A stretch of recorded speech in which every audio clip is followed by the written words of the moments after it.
"Come, little Ryu, you've spent too long sitting in one place. You must exercise your body."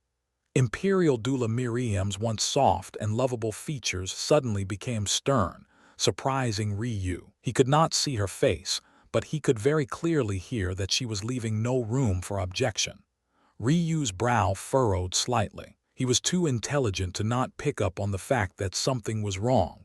But he somehow felt that asking now was useless. The old doula had become used to his intelligence long ago, so he lost the ability to corner her with words anymore. Whenever she felt like he would succeed, she would simply break whatever rules of engagement he lay by using her seniority. Smiling triumphantly, Imperial doula Miriam helped Ryu stand. "Look at you. You are even more frail than before. You've lost what little muscle mass you had before. We need to start slowly. Overdoing it will only harm you. How do you expect to bring me little babies to play with like this? Up you go." Thus, just like this, little Ryu was forced into a training regimen he wanted no part of. Still, the old doula was right. His body really was too weak. In fact, his muscle atrophy had only gotten worse in recent months, due to the fact he sat in silence for such long periods of time. This was a good change of pace for him. In the beginning, simply walking around his courtyard would cause Ryu to gasp for breath. Despite being ostracized by his family for reasons still largely unknown to him, he still had more than 100 acres of land to himself. Just a single trip around was just slightly under 2 kilometers. Heaven knows how he covered the distance between the palace and the Agnes clan.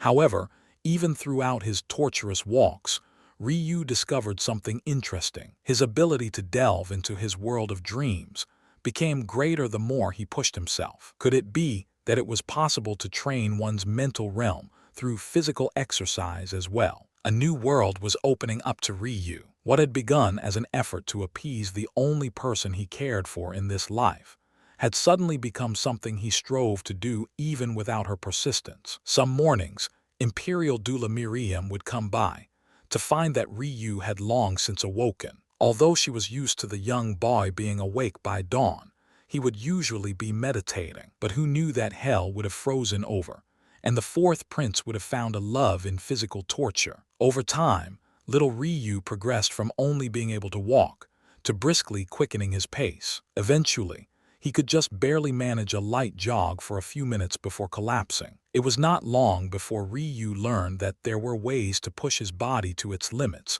without physical training. Sometimes he would see how long he could go without sleep. Other times he would wake up before the moon set to jump into the ice-cold waters of his property lake. As though this was not enough, he would even fast for weeks at a time, wondering what limits his body could endure. Truth be told, if it was not for Imperial doula Miriam's care and experience in the medical field, Ryu would have long since passed the point of no return. The kinds of things his mind was prepared to do were not the sorts of things his body could survive. You must understand, little Ryu, growing stronger is just as much about rest as it is about work. A body can only grow with time. In the same vein, there needs to be a balance between all things. Strength is just as important as flexibility.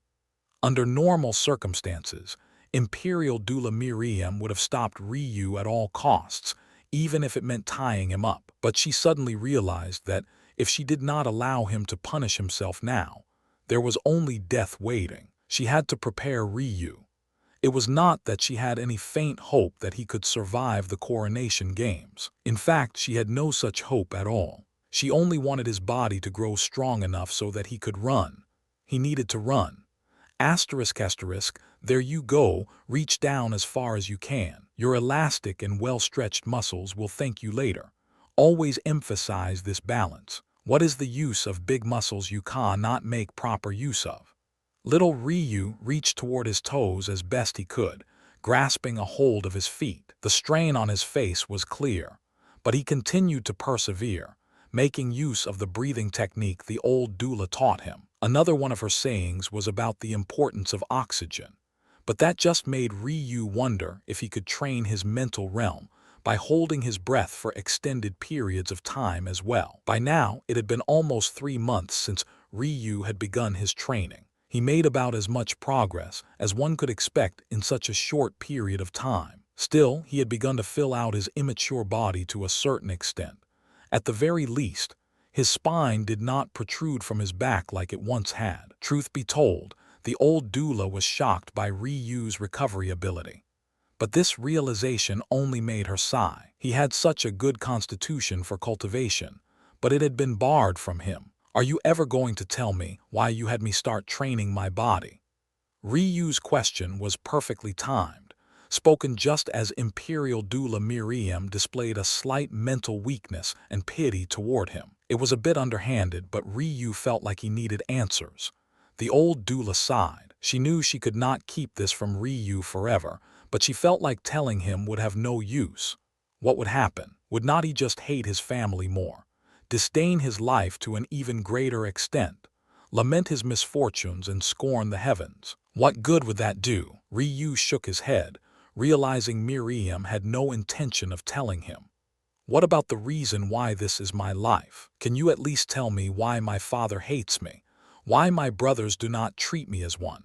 Imperial Doula Miriam trembled. This was yet another story she withheld from Ryu. The truth was that she was not born on this plane, so its history was not at the forefront of her mind when little Ryu was born. But when she found out the truth, she could not help but hold a deep disgust for the methods of the royal family. At first, she had wanted to spare Ryu this pain, but if little Ryu succeeded in running away from this depraved life, he needed to know the truth so that he could protect himself. You are very good at cornering this old lady. A breath escaped Miriam's wrinkled lips. I do not know how you will react to this story, but you must stay strong, okay, little Ryu. Never blame yourself for the narrow-mindedness of others. The old doula paused, collecting her thoughts. As you know, many years ago, the mortal planes were embroiled in war. What many do not know is that this war was a trickle-down effect of matters that occurred in the highest immortal plane.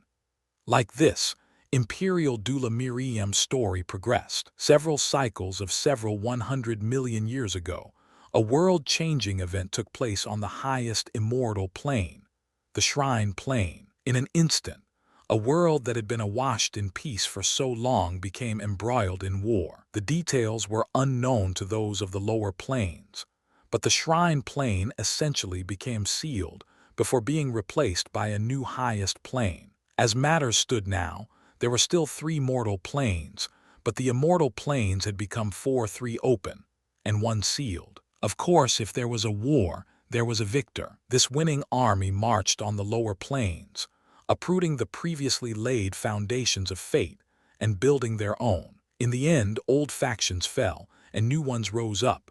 However, this army never bothered to step onto the mortal planes. Considering it beneath them, they allowed mortals to wallow in chaos. Without the familiar structures of fate above them, mortals lost their belief systems, essentially becoming cut off from the world above. Although those with stronger foundations raised their families and sects to the higher planes to escape, the weak had no such option and could only bask in their own inferiority. With this pain and strife came more, starting a vicious cycle of planes bathed in blood and gore. Since the immortals had abandoned them, they had no choice but to forge their own paths, leading to masochistic wars for supremacy. Unfortunately, they were naive to believe that they were in control of their own destinies. The structure of fate in any world was highly important.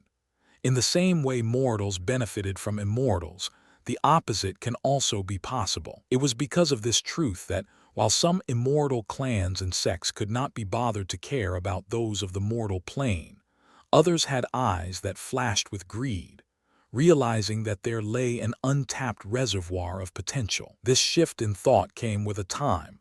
The competition within the immortal plane had reached a new height. With so many scrambling to enter their realm, the concentration of clan and sects far outweighed the concentration of resources. As a result, the mortal plane became a potential breeding ground. Stories of virgins with special skeletal grades being whisked away became a matter of daily life. Oftentimes, cults and religions would be formed, forcing devotion upon large groups of weak people in order to propagate faith. At the same time, Those who were arguably the most vicious made empty promises of grandeur, only to destroy the hopes and dreams of those unlucky enough to believe their words. The concept of fate and faith was vast, but the simplest truth was that it heavily relied on strong feelings of emotion. This said, which was easier, to elicit feelings of true loyalty and love, or to provoke feelings of deep animosity and hate? The answer was obvious.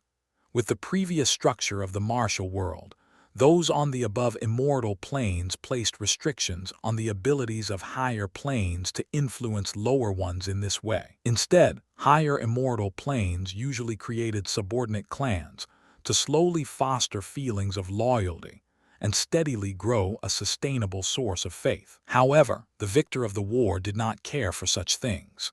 The victors believed that the marital world was an inherently cruel world. How had their ancestors defeated the ancient beasts? Was it not through absolute strength? The stars foretold of a great calamity, the likes of which humans would not survive unless the weak were weeded out. This star reading was not a new one. The return of the ancient beasts had been telegraphed for several eras already. The problem was that no one knew when it was coming. Still, that did not stop the victors from approaching the matter in their own way. How could anyone refute them? Had they not overthrown the previous system with their own power? Had they not single-handedly ended the golden era to usher in the martial era? Their power was undeniable.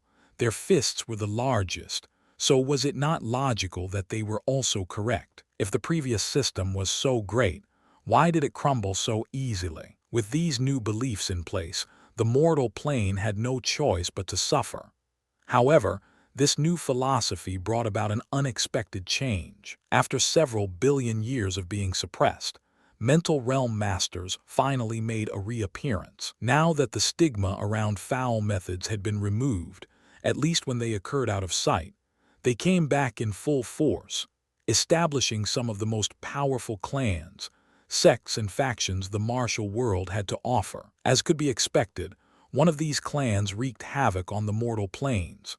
Their cults and religions shone the brightest. After all, they could manipulate the very minds of their victims, making them truly believe that the bad done to them was actual good, while the vile will of their clans would actually be beneficial to them. Even to this day, stories of their horror still survived. Tales of daily public executions and tortures, of live mass burials, and of families turning on one another in murder and bloodshed. Some said that the various cults became incestuous hubs, birthing deformed children to display as though they were some sort of circus act. Others said that these deformed children were actually taken as newborns to be tortured.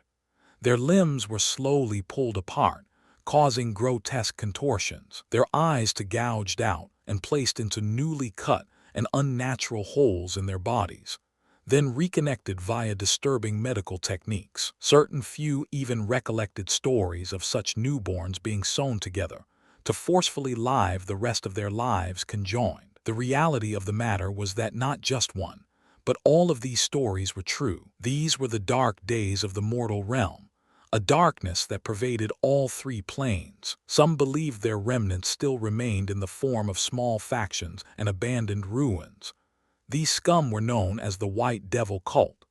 A sad expression colored her features as she gently grasped Ryu's hand. Aside from their overwhelming mental realms, their only markers were their white hair and silver eyes. The answer was now obvious. If the people came to know that a prince of their kingdom looked like those who took the head during the darkest times in their history, how would they react? Maybe they'd start to question if those dark days were back. Maybe they'd think that his mother had had an affair behind his father's back. Along with a myriad of other things, there was no way their fate could survive this.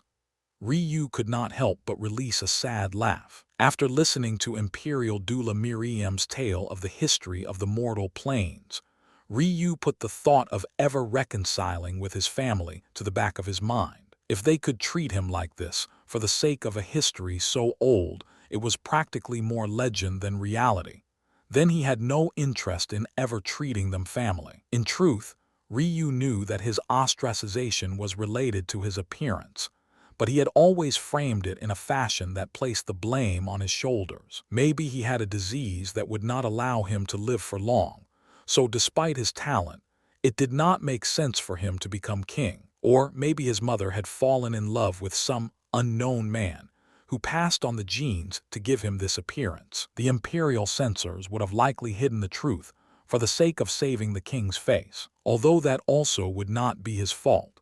At the very least, he could understand the concept of a child bearing the sins of his parents. But this reason was unacceptable to him, to bear the sins of not his own mother or father, but the sins of disgusting, vile human beings of an era long past. How could you subject a child to such a thing, for the sake of your kingdom? What was a kingdom worth if it was built upon a foundation of foolishness? Ryu channeled all of his frustrations into deepening his mental realm. Every bit of emotion and rage, suddenly, became a rushing fall of energy that fueled his training. Even without truly understanding what he was doing all of this for, he still found himself wholly willing to give his everything, if for nothing else but to forget his own cruel life. Over the next 2 years, although Ryu was nothing compared to cultivators, he had diligently trained himself to a top percentile of mortals his age. In addition, as his 13th birthday approached, his frame began to fill out as well. He stood at just over 185 meters tall. His back and shoulders had widened, and his legs had a slender but explosive strength to them. By now, he could consistently run a mile in under 4 minutes, something that should have been impossible for a normal mortal who had not reached full maturity. It was clear that his disposition for cultivation was shining through even without his meridians being awakened. However, aside from physical feats much like this one, Ryu was more enamored with his ability to conquer mental barriers. Accomplishments related to how long he could hold his breath, go without sleep, or meditate in total stillness were still matters he placed above all else. During this time, by his side, Imperial Doula Miriam remained his ever-caring helper. It was her who reminded him of the importance of rest, and it was also her who diligently planned his meals. The palace chefs raised eyebrows when the fourth prince, who had always eaten so little, had suddenly become akin to a ravenous beast. They even thought that the old doula was hoarding food, until it was confirmed that the fourth prince truly did eat it all. Although his family was terrible to him, it luckily was not to the point of starving him. The king did not care for such small matters related to the palace food budget, nor did the imperial censors dare to step over their bounds any more than they already had. They could already feel that King Tor was losing patience with them more and more by the day. It was clear that while they thought they were being clever in their slow power grab, the king saw right through them. Just like this, little Ryu continued a lifestyle that would have been monotonous to anyone else.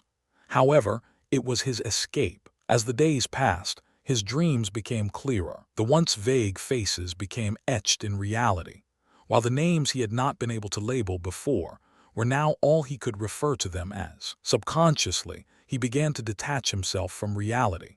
He could no longer see King Tor and third concubine Leilani as his parents. Their, albeit small, places in his heart were replaced by a valiant red-headed man and a gentle white-haired beauty. During dark nights when Imperial Doula Miriam would come to check on him, her old heart would break when she heard him mumbling mother and father in his sleep. Still, she could do nothing for him but tuck him in a little tighter and stroke his hair. On the day little Ryu learned the name of the pink-haired beauty, he smiled the first genuine smile of his pitiful life. He almost berated himself. How could he forget her name? The name of the woman he loved most in the world. It was not until after Ryu had that thought that he blinked himself back into reality and chuckled bitterly. He had almost thought that that dream was his real life for a moment. How could such a perfect woman fall for him? He was a mess.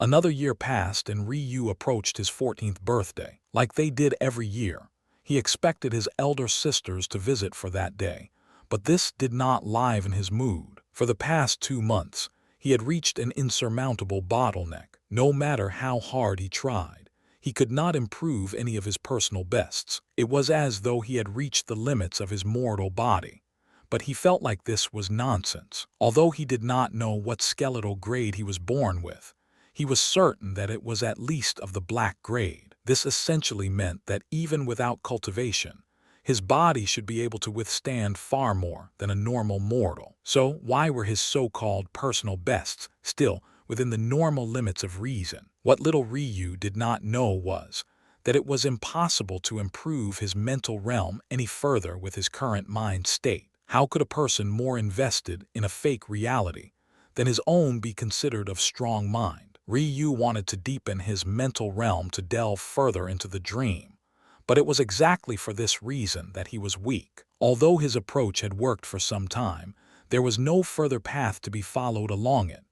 Asterisk like this, Ryu's 14th birthday approached. He sunk into a helpless void he was unable to climb out of. Even in continuing his daily training, he found little to no joy in it. It was as though he was an addict who could no longer deepen his high. "Elena," he mumbled in his sleep, tossing and turning. "Little Ryu." Suddenly, a warm, aged hand shook Ryu awake, startling him. He knew that the old doula came to check on him sometimes, but she had never gone out of her way to awaken him. "Quickly get dressed. Today is the day we leave this place." Little Ryu sat up from his bed, shocked at the words he just heard, but he immediately calmed down. He had been so focused on deepening his mental realm for the sake of some fake reality that he had not thought of something so obvious. Why else would Imperial Doula Miriam insist that he train for so long and hard if not for this purpose? Listen to me very carefully. The old doula tried to slow her beating heart. She had been consistently coming to Ryu's room like this for years for this very moment. There was no reason for her to feel so nervous now. It was just that she could not settle this uncomfortable feeling she was getting. "You are a very smart boy, so I know I only need to repeat myself once. First here." Ryu felt the old doula's hand slip something onto his finger. When he looked down, he could not help but be shocked. A spatial ring. On the mortal plane, such an item was almost impossible to come by. Even the Agnes clan did not have a single one. Maybe only the Cedar clan or the royal vaults would have such a treasure. Aside from that, they were practically all monopolized by the upper echelon of the sects. Inside of this ring, there are provisions for exactly half a year. Do not worry. I've already taken into account your increased appetite and any further increases it might have. I believe that with your intelligence, this is all the buffer you will need. But just in case, I've added enough dry rations for an addition 3 years and enough water for 5. The old doula, despite knowing that they should be safe, spoke incredibly quickly, unable to stop her beating heart. "The next thing you need to note is that I've written the formula for meridian awakening ceremonies for you, and I've also left my cultivation technique within. Although it will not be perfectly suited to you, it will be good enough for now. I unfortunately was not able to procure the materials for you because I'm definitely being monitored.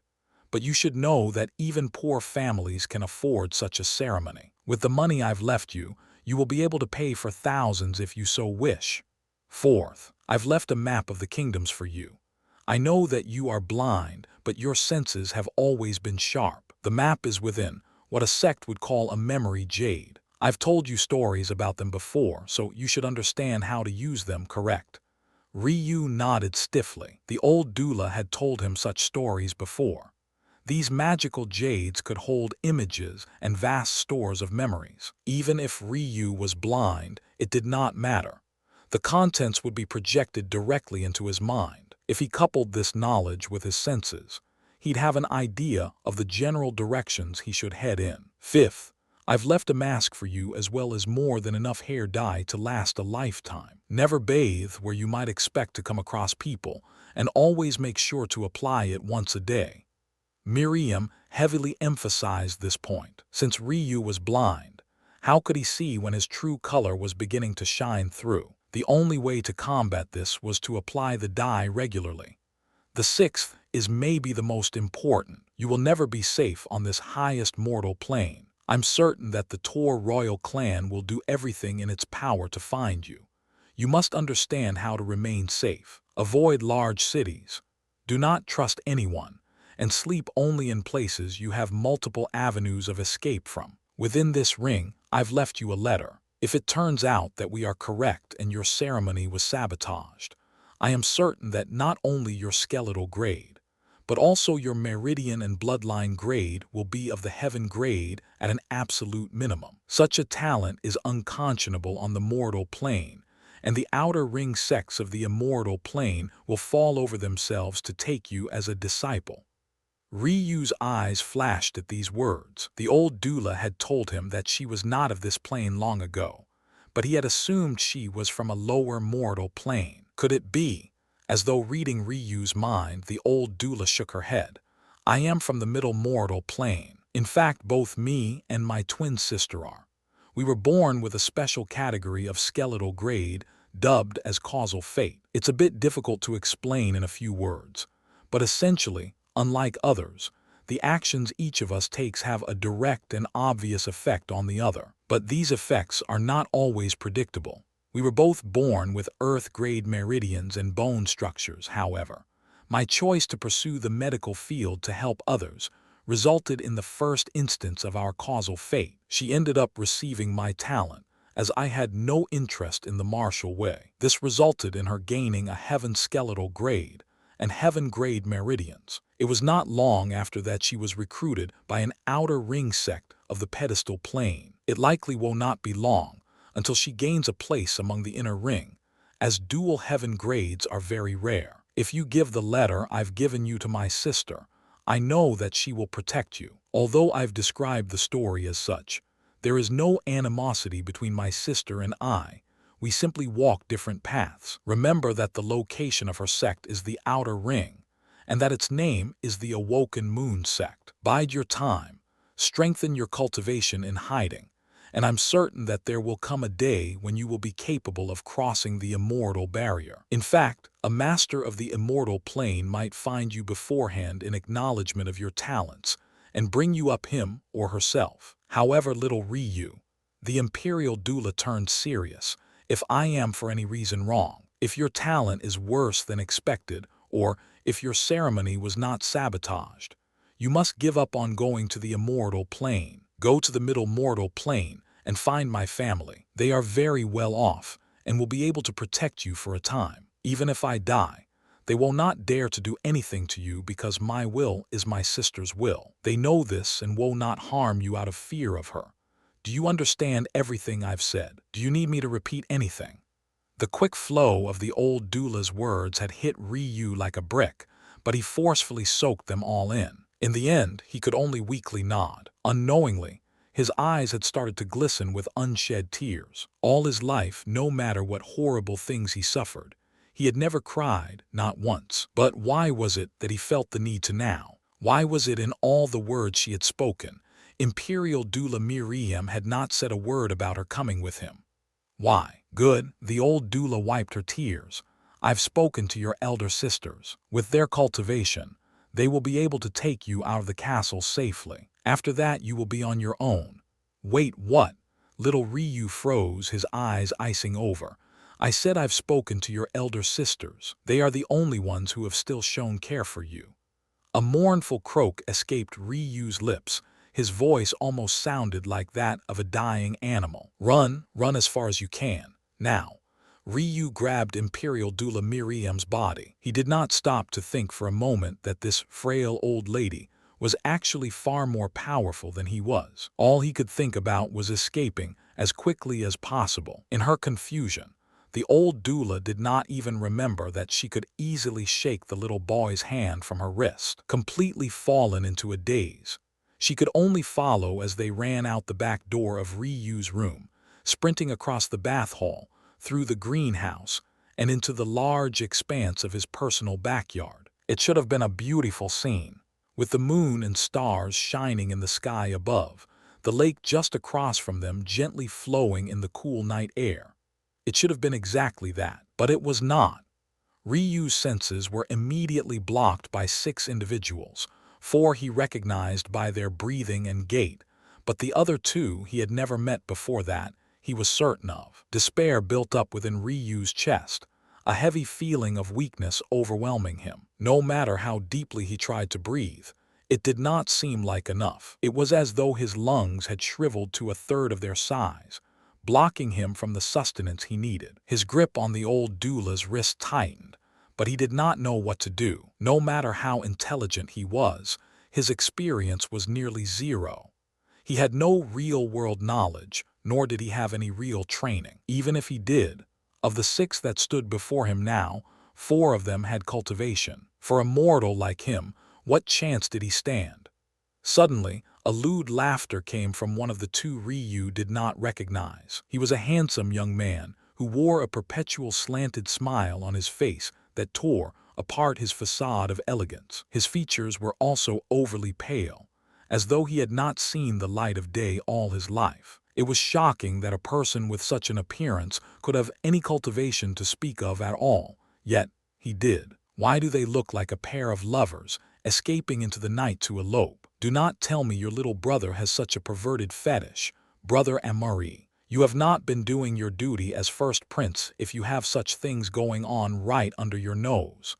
The disgusting, lewd laughter continued. Its sound took over the whole of Ryu's senses. To him, there was only that laugh that filled him with a rage he was unable to vent. Your jokes are as crude as ever, Brother Adikus. Whether my 4th brother is having an affair with this old whore is none of my concern. By now, the old doula had frozen completely. Her aged and trusting mind could not comprehend just how this had happened. Had not she been careful? Had not she followed the same schedule for years just for this day? What had gone wrong? Even until now, she had not doubted the elder sisters of Ryu. She could not comprehend it. As an older sister herself, she would put her life on the line if it meant protecting her younger sibling. She could never imagine that for the sake of some feeble empire, Ryu's 2 sisters who had always seemed to dote on him would do such a thing. To make matters worse, they were cowards. They did not dare to come here to face the despair of a little boy and an old woman themselves. They were pathetic, spineless, worthless shells of a human being. It was at this moment that one of the 4 Ryu recognized and cleared his throat. This person was none other than Imperial Censor Orson. For the crime of attempting to kidnap a royal prince and shirking her duties as the Imperial doula, it has been decreed by His Royal Majesty that Miriam Varson will be hereby stripped of her title and privileges. Over the years, scheming had turned the black eyes of the Imperial Censor into beady, snake-like ones. Even his voice made Ryu, who was already falling into the pits of hell, feel an added chill. Clearing his throat once more, the censor continued. After a thorough investigation, it's been found that the king's early infertility and inability to give birth to a son was tied to this former doula's dereliction of duty and horrid malpractice. This increases her sentence to 20 years of seclusion within the palace's ice dungeons. Ryu's trembling increased as tears fell from the old doula's wrinkled face. She seemed to age several more decades in an instant, all her remaining energy leaving her like a fleeting fragrance in the wind. The conclusion of this investigation found traces of poison connected to the 4th prince's birth. This meridian-severing poison is likely tied to the prince's blindness, his odd hair color, and most definitely his inability to awaken his meridians. For the crime of an attempted assassination on a prince of the royal family, the sentence is execution by beheading. No. The rush of emotions Ryu felt were so fierce that he vomited on the spot. A horrible, gut-wrenching stench erupted from his lips, coating the dew-covered night grass with his hatred and animosity. He really must love her. What a sad sight. Such a handsome young man falling for an old hag. You really have closed off this little brother of yours to the world too much. You should have at least bought a few women from the local brothel for him. Would it really make that much of a difference? The second person Ryu did not recognize interjected. His voice was so lazy that Ryu almost mistook him for his second brother, but their tones were too different. He's blind. It's probably all the same to him. Adikus made an aha sound as though he had finally understood. As expected of a top graduate of the 4 Kingdoms Institute, you impress me more and more every day, Brother Silas. If you please. Imperial censor Briggs, who had been in the background, motioned toward the fourth individual Ryu recognized. He was none other than his father's personal aide and death guard. His actions represented the king's will. If he was here, that meant King Tor sent him. The execution of a person, the only person that Ryu had ever felt something for in this life, had become the sideshow entertainment of 3 princes and 2 censors. Little Ryu's mournful struggle became akin to an ant fighting a tidal wave. The old doula was ripped from his hands. He tried to stumble forward to grab her back, but he found himself flying through the air, having been slapped away by his father's death guard. Non-existent stars shone in his eyes as the world spun. Before he realized what had happened, he found himself lying on the ground. The only sound other than the ringing of his ears were the muffled struggles of the old doula. "Stop!" Ryu roared, standing as swiftly as his concussed body would allow. Imperial doula Miriam's twin sister is an immortal cultivator. Killing her is a mistake. The 6 froze. It did not sound like Ryu was lying, despite the fact such a desperate situation was conducive to one, oddly enough. However, this pause was only for a moment. Prince Atticus' lewd laughter filled the night air once more. "I was wondering how an old bat seduced such a young man. Did you woo him with your fanciful stories of grandeur? What a joke!"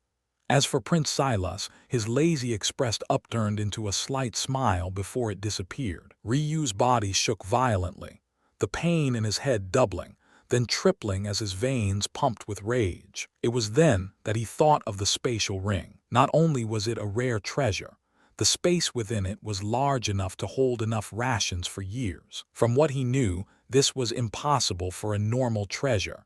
Should not this be proof enough? However, before he could make the attempt, the weak voice of Imperial doula Miriam called out. The frail old woman was forced to kneel to the ground, her graying hair held back by the Tor clan death guard, Bishak.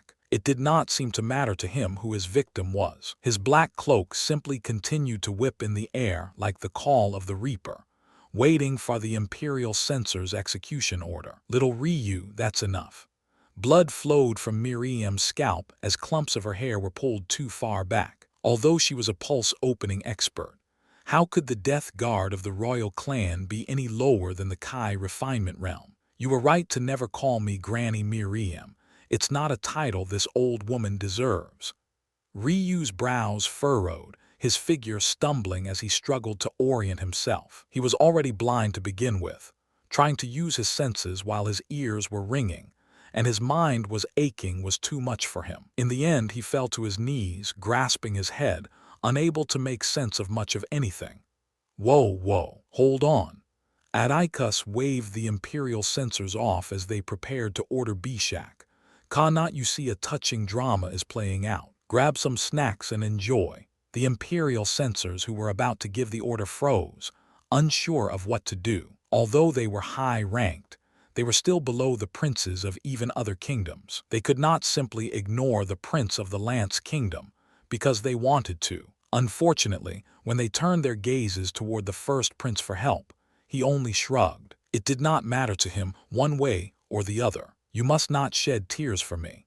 The old doula's words croaked slightly, but she tried to remain firm. "I'm only a hypocrite who facilitated your suffering." Little Ryu shook his head fiercely, trying to get rid of his concussion by sheer force of will. But he was a mere mortal. How could he do such a thing? No level of mental realm would allow him to succeed. His body was simply too weak. He was too weak. No, Ryu mumbled, trying to speak coherent words. "Yes," the old doula said sadly.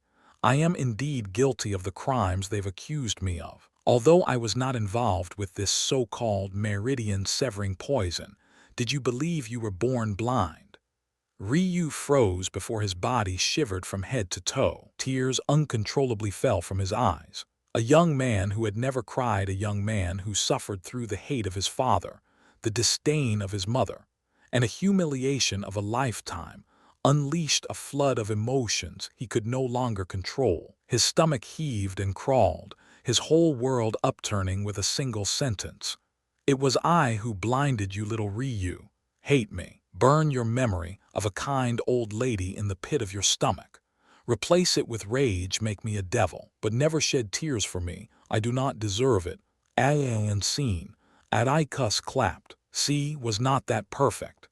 Almost as soon as Atticus' words fell, so did Imperial Doula Miriam's head. Ryu's shrill cry shook the palace grounds, quaking the earth and reaching toward Tor City. His anguish was so fierce that vessels within his eyes ruptured, causing a murky red-black to coat his cheeks. The first prince looked down at this younger brother. All throughout his early life, he had always thought that Ryu would grow to be greater than him. His mother had constantly pushed him to avoid that future. But look at the state of things now. He would one day rule a quarter of an entire plane, while this younger brother of his had become this pitiful mess. Your time to die is not just yet, he thought to himself. He did not waste his words on Ryu, nor did he go out of his way to humiliate him. By now, he felt that it was far beneath him.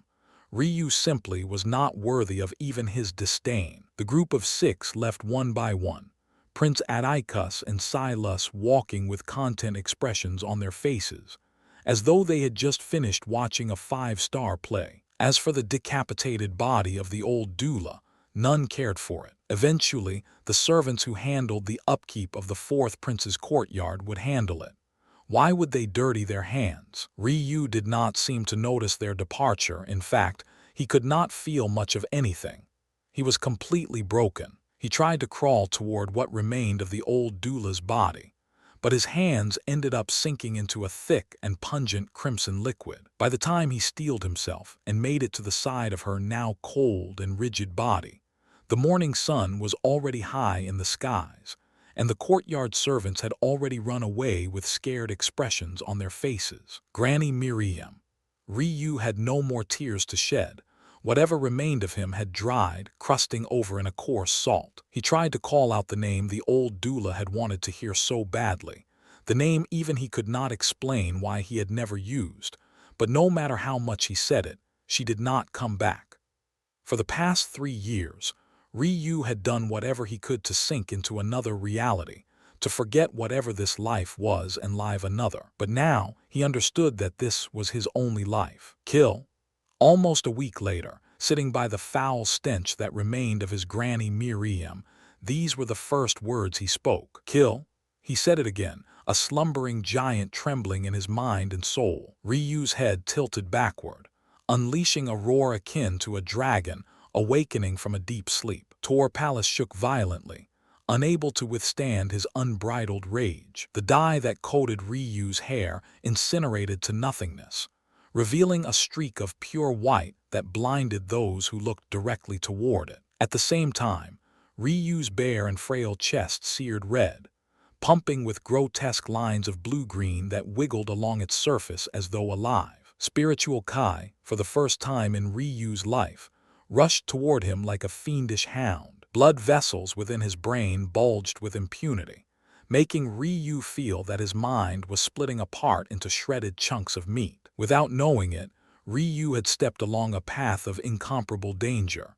He had just attacked a pulse. Although he had failed to open it fully, the process of doing so, even partially, was a great detriment to his body as things stood now. One had to understand that the opening of pulses was something only to be done after completing what were called the 9 rites of the awakening realm. Of course, this so-called awakening realm was the very first step a martial warrior would take into the world of cultivation. When one completes their meridian awakening ceremony, they would be considered to have completed this first and easiest rite. Obviously, cultivation realms were meant to build upon each other slowly. However, Ryu had taken a 3rd step before even taking a mistake that was only possible due to his blind pursuit of a higher mental realm. The pulse Ryu had stepped upon was known as Spiritual Entrance Pulse. It was the opening of this pulse that allowed the cultivation of spiritual Kai in its truest form. In fact, this was not a pulse those of the mortal planes ever bothered with, because it was completely separate from Kai realm cultivation. Instead, it was solely anchored in mental realm cultivation. Although it was possible to wield spiritual Kai before entering this realm, it was to a finite extent decided by birth talent and not hard work. Without even realizing it, the mental realm accumulation of 2 lives had pushed Ryu to this point. Whether it was him leaping over his final mental hurdle to kill himself for the sake of others in his previous life, or the constant humiliation and the death of his granny Miriam in this one, both had coalesced to push him onto a rarely explored path. The issue was that now, Ryu's unawakened body was now dealing with the opening of a pulse it was not prepared for. Even so, the momentum of his partial breakthrough alerted every soul in Tor Palace.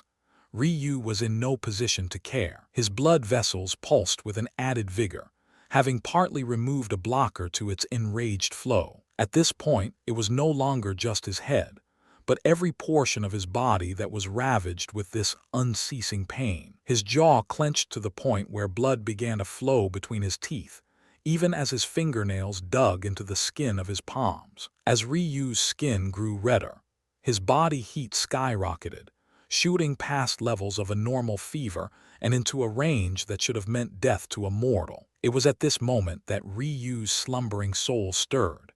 No one knew what the true Phoenix God trial was. Even Ryu, who labored over millions of folklore, could not piece it together in its entirety. The only thing he became certain of in the end was that it was only possible to leap over this trial barrier by experiencing 3 forms of quintessence: life, death, and reincarnation. Ryu's trial had not ended the moment he reincarnated. What he had to prove was that even when born into an entirely new life, he could make the same tough decision twice. In his first life, he resolved to improve the lives of his clan and parents by any method he could, before ultimately deciding to sacrifice himself for the slim chance that he could help them more. In his second life, he tempered himself through a decade of pain, before finally resolving himself to fight against fate once more. Whether it cost him his life or not, it did not matter.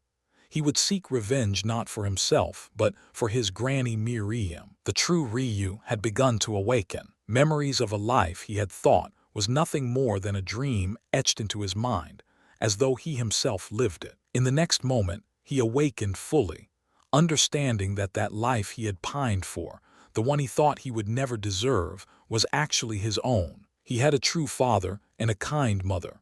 He had grandparents who viewed him not as a tool, but as a child to be cherished. He had a wife, a beautiful, loving wife, one that was waiting for him even now. His promise, he remembered it. He remembered it so clearly that it was as though it happened yesterday. Blood roared through Ryu's veins, pumping through with such a vigor that it was audible even from the outside of his body. In response, his clothes burnt to ash, revealing his scarred back and the faint etchings of a once bloody cross over his heart. The moment Ryu's former soul awoke from its slumber, his spiritual foundation shook. As though calling the sky gods from above, clouds rolled over Tor Kingdom, blackening out the sun and sinking the capital city into a dense night the likes of which they had never experienced. Ryu's body began to glow.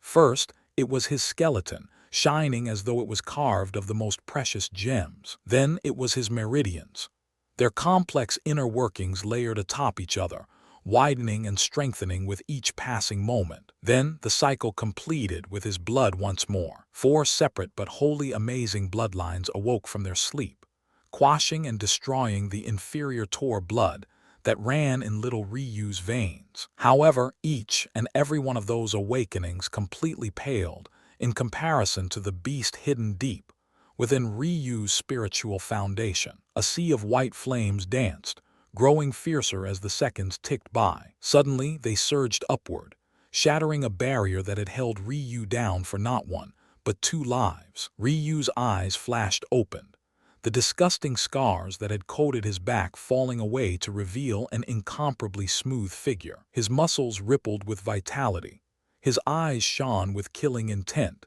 and his frame had grown another size. His white hair fluttered in the wind behind him, his expression no longer like a little boy lost in the world, but rather like an expert who had lived more than 1,000 years. With a thought, a pool of spatial energy bloomed from his silver eyes, causing a black cloak to wrap around his body. Then he disappeared, The experts of Tor City converged onto the palace. Each and every one of their souls were shaken. Never in their lives had they felt so inferior. One had to understand that until now, the fiercest awakening these so-called experts had ever experienced was that of a heaven-grade talent, and even that occurred several dozen generations ago. On the day that occurred, the auspicious signs lasted for but a few minutes before dissipating into nothingness. Still, it had a profound impact on them all. However, Ryu's awakening made that moment seem like a story retold in a children's book, petty, shallow, and uninteresting. Even hours later, the dark clouds showed no sign of revealing the rays of the sun. In fact, Ryu's courtyard was in absolute shambles. How could the momentum of a talent meant to be born on the highest immortal plane be contained by the likes of a mortal plane? The king, his imperial censors, the pillar heads, the princes, and even the king's wife and concubine stood in the vast wasteland that had once been Ryu's home. Aside from a stain of pungent, rotting blood that sat unscathed at its center, just a few paces from a now evaporated lake bed, there was nothing left. Not even Ryu's shadow could be seen. Of those in attendance, the only one who had not paled in fear was second Prince Wydrek, who had his usual lazy expression plastered on his handsome but lanky features. Ryu had left without a word. There was no note, no promise of revenge, not even a cold glare to hang their hats on. The only thing that replayed in their minds again and again was the enraged roar that shook the capital. It was not a roar of a defeated man. It was the roar of a man who had woken up, one that would destroy everything in his path for the sake of his goals. Not a single soul here did not understand just how talented little Ryu was.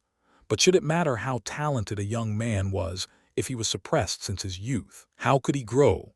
Time and time again, they had stamped out his will to live. They tormented him, humiliated him, pushed him to the edge without regard for familial ties of love.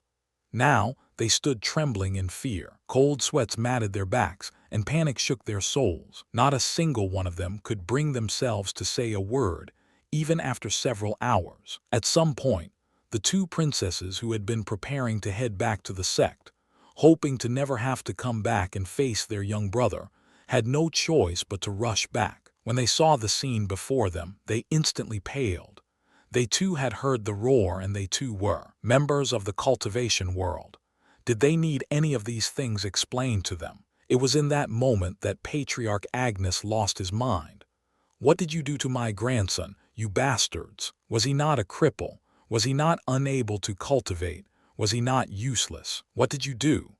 The old man's words were like a puncture through an already unsteady dam, unleashing a wave of pain and blood. Third concubine Leilani could only fall to the floor, grasping her frail head, as she seemed to age several decades in a mere moment. She could do nothing, as her father was beaten savagely by the death guard Bishak. They had not believed in the little boy before, but now an incoherent regret caused them to lose touch with reality. If old man Agnes had not been restrained by the former general, it was certain that this matter would not have ended with a mere beating. He was allowed to live simply because of the rarity of the matter, and the fact the king was truly wrong. But he did not escape several broken bones, and a pain his old bones could hardly withstand. Patriarch Cedar, an older man with olive skin and bright white hair, glanced toward his daughter, Queen Tor, but he only received her glance toward the ground.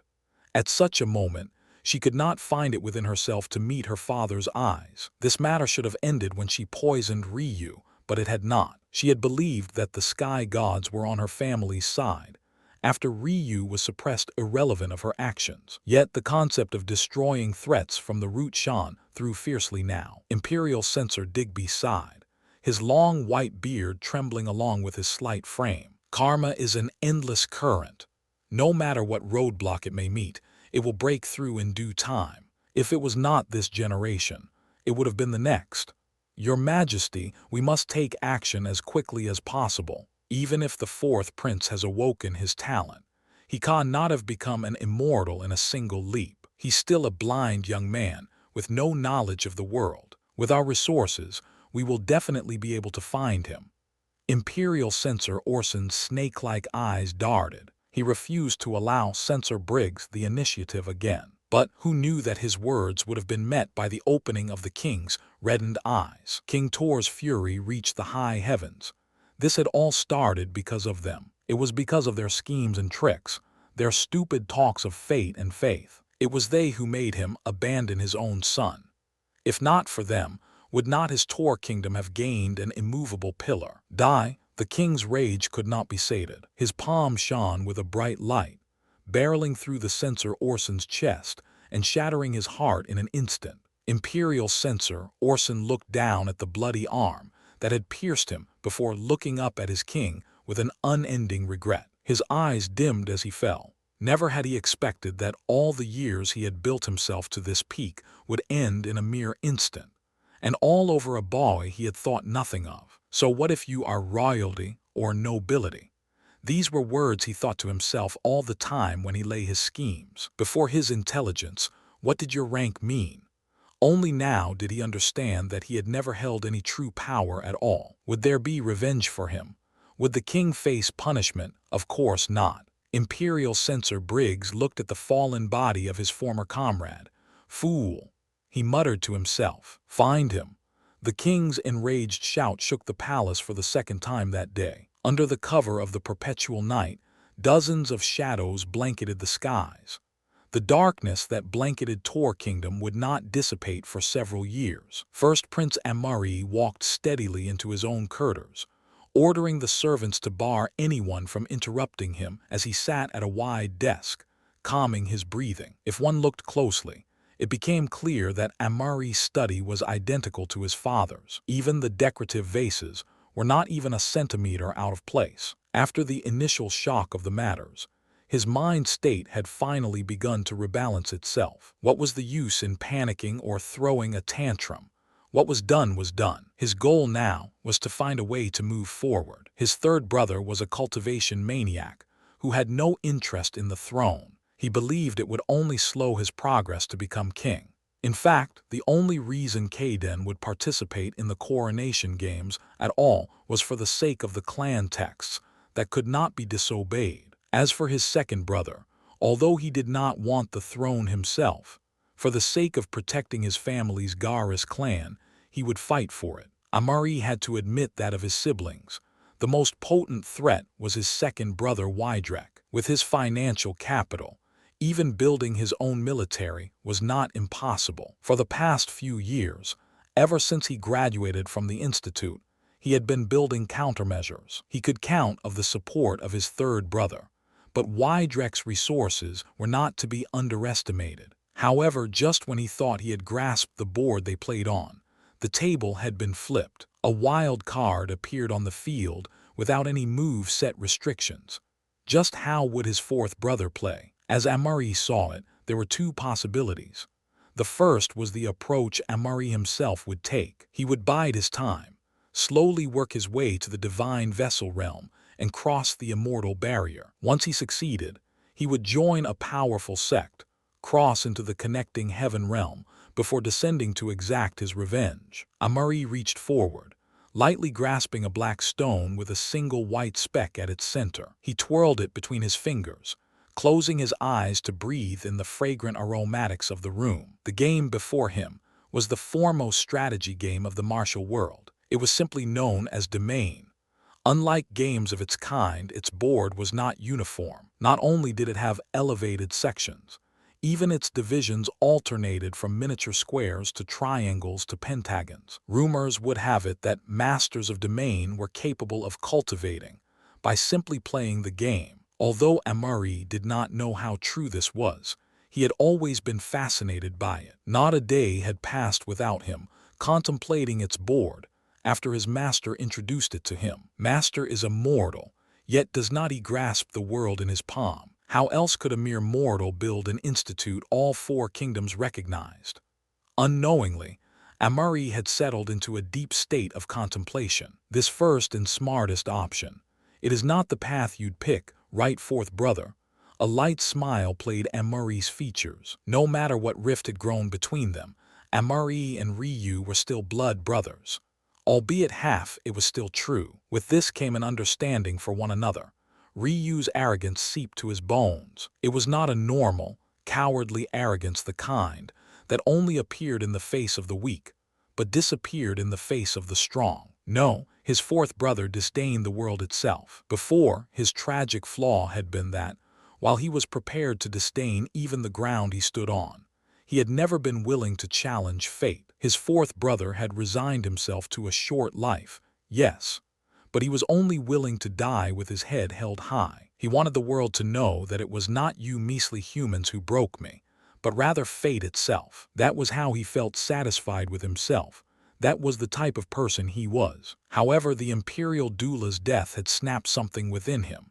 He woke up. The truth of the matter was that his fourth brother was inherently masochistic. He was willing to suffer through any pain for the sake of his goals. It was just that he believed that this goal of his was to die with his head held high. It was not until he realized that fate was cruel and flawed that he rejected it. What an interesting man you are, fourth brother. You do not recognize fate as cruel for yourself, but you do for others. Since even you are willing to fight against fate, then what kind of elder brother would I be if I cowered where my younger brother braved? Amari's smile deepened. Not only will you not hide and bide your time, you've likely already taken the first step toward your revenge now, have not you? It's not just that either. You will make sure that this revenge is on the grandest stage, and the opening you will pick is the coronation games. Laughter of a genuine ilk spread through the first prince's courtyard. Good, this elder brother will wait for you. I will take on all your hate and rest it on my shoulders. For the Tor clan to live, you must die. For you to live, I must die. Asterisk. Currently, Ryu had no idea what his first brother was thinking. He simply was not focused on such things. However, it was true that he had already taken his first step. Ryu sat at the center of a slowly flowing river, his naked body almost breathing as he allowed the cool and clear water to wash over his body. The moment his spiritual foundation awakened, his blood surged, and he had distinctly felt several popping noises emit from his forehead, cheeks, and eyes. When he realized just what it was, he could not help but release a deep sigh. Ryu had no doubt that King Tor ordered his granny Miriam to blind him as a child, but the old doula was too kind to do such a thing. Instead, she destroyed the ligaments connected to his eyelids and constricted the muscles in his pupils to the extreme. The result was Ryu's inability to register light or open his eyes. The old doula died filled with regret even after that, but she did not know just how much pain she saved Ryu. Had she not done this, his mysteries of heaven and earth pupils would have been discovered long ago. Who knew what kind of trouble that would have brought?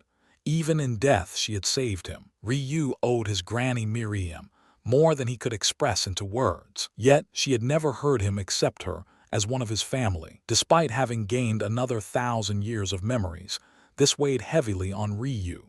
The truth was that he was right to be skeptical. Had not he been correct about the betrayal of his elder sisters? It was just that he had hoped he would be right about this one too. But he was not. In the end, the only thing he could do for his granny Miriam was make sure she did not die in vain. Unfortunately, this resolve came with many problems. Firstly, despite having all the talent in the world, Ryu had no experience cultivating and no guider. When he lived on the shrine plane, he focused all of his attention of what he could do. Why would he waste time on cultivation techniques he could never practice? Secondly, he was in danger. He had no doubt that the commotion his awakening had caused was resulting in severe repercussions even as he lay here relaxing. Very soon, there would be many capable individuals coming after him. Thirdly, there was the matter of how to execute this revenge. Of course, he could wait patiently and bide his time, but he had no intention of doing so. Almost 14 years of built-up rage was not something he wanted to bottle up, nor did he believe they were worth him being careful. Knowing all of these things, Ryu laid out detailed plans. With his calculations, the Tor kingdom would be no more less than half a year after the coronation games ended. Ryu stood, taking a deep breath as the memories of his life flashed by like the scenes of a movie. Not only had his talent reawakened along with his spiritual foundation, the treasures that he had absent-mindedly stored within his heavenly pupils and bound to his soul had actually followed him into this life as well. The embryonic origin flame made its prowess known, boosting Ryu's memory and mental realm to incredible heights. Finally, he found the scenes of his life he was looking for. Just the night before Ryu took his own life for the chance at a second awakening, the origin flame had helped him remember some of the best experiences in his life. It was because of it that he eventually resolved himself to fight against fate for the sake of his family. However, Ryu was not delving into these memories now to reminisce. He had already leapt over this barrier. He could only see a path toward the future now. Instead, what he was looking for were his early memories before he turned 7 years old.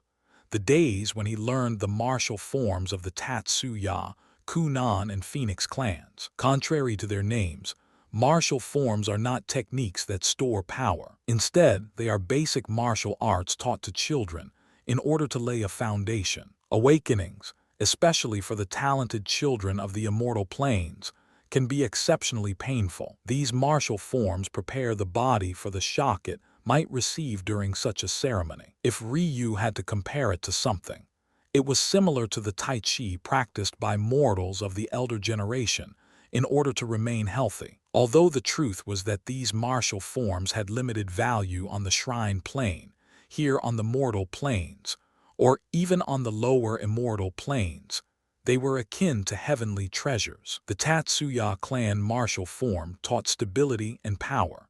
It emphasized the strength of the lower body as well as the bones. The Kunan clan martial form taught speed and explosiveness. It emphasized the quick twitch of muscles, focusing on smaller groups to promote not only reaction speed, but ease of adaptation. The Ice Phoenix clan martial form taught stamina and durability.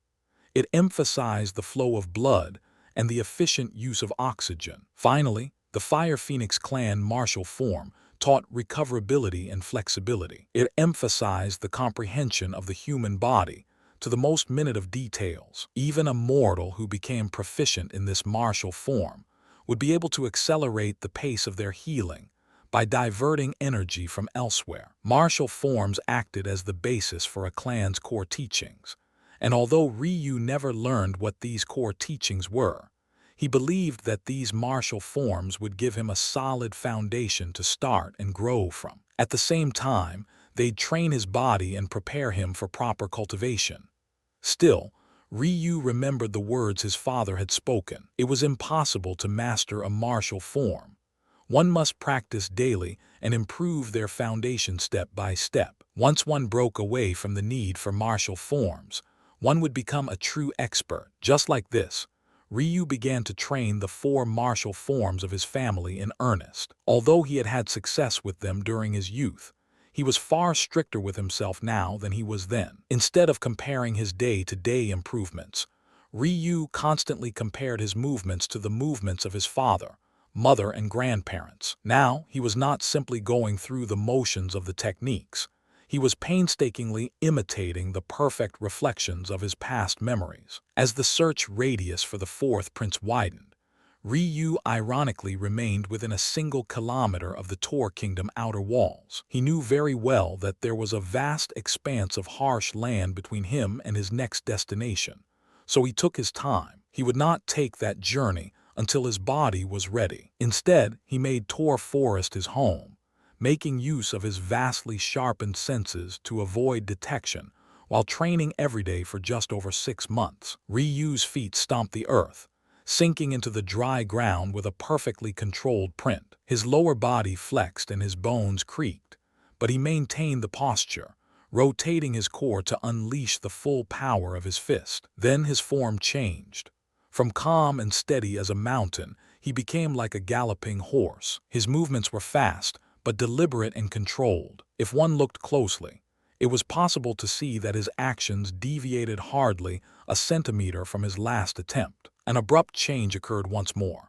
His sweat-matted skin reddened as his veins became visible. The rushing sound of blood drowned out the stream nearby, as Ryu's breathing was sometimes as soft as the flapping wings of butterfly, and other times as loud as hurricane-force winds. Finally, his body bent and flexed, reaching angles that should have been impossible without shattering bones. In fact, he seemed to be without bones at all, moving akin to a snake in grass or a fish in water. It was only after this that Ryu felt like he was finally ready. Early on a morning halfway through the 7th month after his disappearance, Ryu's eyes opened with a flash. Air torpedoed through his nostrils and out of his mouth, causing several hundred green leaves to swirl into the air, shooting upward before gently falling to the ground. At the moment, Ryu sat quietly on a thin branch several dozen meters in the air. The moment his soul awakened, both the origin flame and north heavenly wind that had been dormant until now manifested themselves. As a result,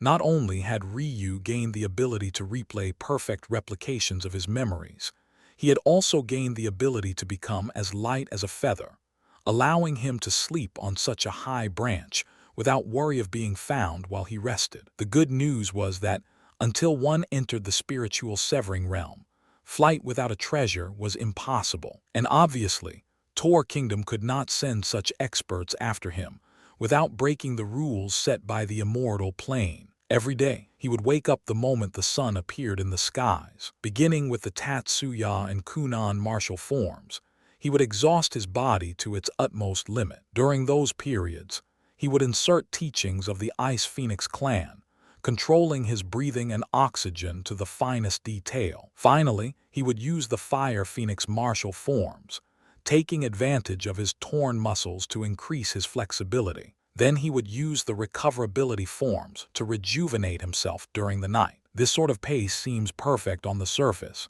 something anyone could replicate, but such was not the case. A large part of the reason Ryu could keep himself from collapsing was because his bloodlines perfectly complemented these techniques. It was for this reason that he was blessed to have 4 ancestral-grade lineages. Knowing this, Ryu took full advantage. All his life, he had not known what it meant to cultivate. He had felt weak and often useless. As a result, he overcompensated with his arrogance and the work he put into his secondary professions. So now that he had such an opportunity given to him, now that he had forcefully grasped this opportunity for himself, how could he not take full advantage? Ryu shifted to move but suddenly froze. A few dozen meters away, the sounds of quickly moving feet caught his attention. Smiling coldly to himself, Ryu remained absolutely still. It seemed that they had finally realized that he must have remained close to the kingdom. Or rather, they had to believe that. If they did not, they'd have to admit that they allowed a frail boy who had just awoken to escape their grasp. Still, he was surprised to see that it was his third brother that was here, him along with his little niece and nephew. Since their mothers did not have good constitutions for cultivating, they had sent their son and daughter instead. To call me for such a matter, Kaden grumbled. I say let him take his time to cultivate. I will crush him either way. Ryu's third brother had grown to share the same large frame as his father and grandfather. This was to be expected though. After all, he inherited their skeletal grade. Skeletal grades, also known as bone structures, were sometimes spontaneous, but were more often hereditary, much like bloodlines. The special bones of the Tor clan were the reason their sect was known as the Heavenly Body Sect. How else would they have gained the Iron Bone moniker? Because of his iron bones, Kaden was well over 6 feet tall at just barely 16 years old. As one might imagine, it was his steps that Ryu noticed first. Ryu smiled lightly. After awakening his memories, he found these people to be pitiful frogs in a well. If it was not for Granny Miriam, he would not have even cared to get revenge for himself. He had more important things to deal with, like finding his wife and parents, for example. Although he did not know how much time had passed, as long as it was within a few billion years, with their cultivation, they should still be alive. The truth was that with this cloak, if he was dealing with mortals, did not need to be activated consciously. Its passive ability was more than enough to hide from even divine vessel experts. When Alina described it, She had of course been speaking about its lackluster abilities in the face of immortals of the Shrine Plane, but there were no such experts here. This was a mystical grade treasure, after all. Ignoring his family below, Ryu looked down at himself and shook his head. First, I will make myself some clothes from a few beasts. After his awakening, Ryu had found himself stark naked. Aside from his cloak, he had nothing else. But while this was fine in Tor Kingdom, where the weather was always warm, it was not for the place he was headed. Although he was now a first-stage awakening realm expert, it was not so exaggerated that he could ignore the weather already. For Mom's sake, we must find him. Ryu's nephew grit his teeth. For the past half-year, Ryu's first and second sisters barely spoke or ate. They had become nothing more than skeletons, as immature children who believed their parents were always right. Hagen, Ryu's nephew, and Mai, his niece, blamed Ryu. They knew nothing of the reality of matters. All they knew was that their grandpa and mothers were always doting of them, and now they did not like Ryu. That was enough. Although he heard these words, Ryu did not care. He no longer treated these people as family. His only thoughts were of his task at hand, and how he would find out what truly happened in his absence. Though Granny Miriam had shed some light on these matters, it was not the full story. The Shrine Plane is sealed, but are you all okay? Ryu closed his eyes, taking a deep breath. Ryu's soul was connected to Alina's, but it was still too weak to sense her over large distances. Unfortunately, it was also too weak for her to sense him. The good news was that the partial opening of the spiritual entrance pulse he underwent was a first step towards solving this problem. One day he would be strong enough to let his wife know that he was here, and this time he'd protect her. Ryu descended after the group of 3 left, unleashing his senses to find the nearest large mammalian animal. After he was finished clothing himself, his next destination would be the ruins of the Natural Order sect. Ryu glided from tree to tree. The miraculous feeling of one's body feeling as light as a feather was so foreign to him that he almost laughed out loud. Was this what it meant to be a cultivator? How amazing! While he trained his martial forms, he had avoided using his heavenly wind. He knew it would give him an unfair advantage in mastering certain forms, so he banned it from himself altogether. But now that he had unleashed it to the best of his abilities, he felt so free. The truth of the matter was that what limited Ryu's speed right now was not the heavenly wind. If it was up to the wind, Ryu would already be as fast as a lower-level immortal cultivator even at the awakening realm. Unfortunately, it was Ryu's body that could not handle such speed. If he tried, he would disappear into a cloud of meat paste. Still, this was plenty fast enough. Ryu doubted that any pulse-opening realm expert could keep up with him now. Only a lower Kai refinement realm expert who specialized in speed could. As his cultivation increased, so would the limits of the heavenly wind. One day, he would supply it with enough energy to evolve from its embryonic phase. When that day came, Ryu would truly become one with wind and would no longer be limited by his body. Under normal conditions, it would take a healthy, pure-bred stallion 1.5 years to travel to the Opei's kingdom's territory, but it took Ryu only 2 months. Dressed in the pristine black fur of a mountain panther, Ryu looked quite sinister. He no longer cared to dye his hair, letting it flow in the wind. His frame had grown, matching the stature of the only man he truly saw as a father, Titus Tatsuya. In fact, he stood even taller than Kaden, despite being almost 3 years younger.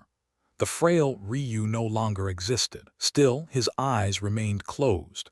He wanted to get into the habit of doing so. Without his family's backing, exposing the secret of his pupils would be tantamount to death. Until he gained the cultivation necessary to hide it, it was best he continued to pretend to be blind. However, this was not bad. Now that he had partially opened his spiritual entrance pulse, his senses had become far more refined.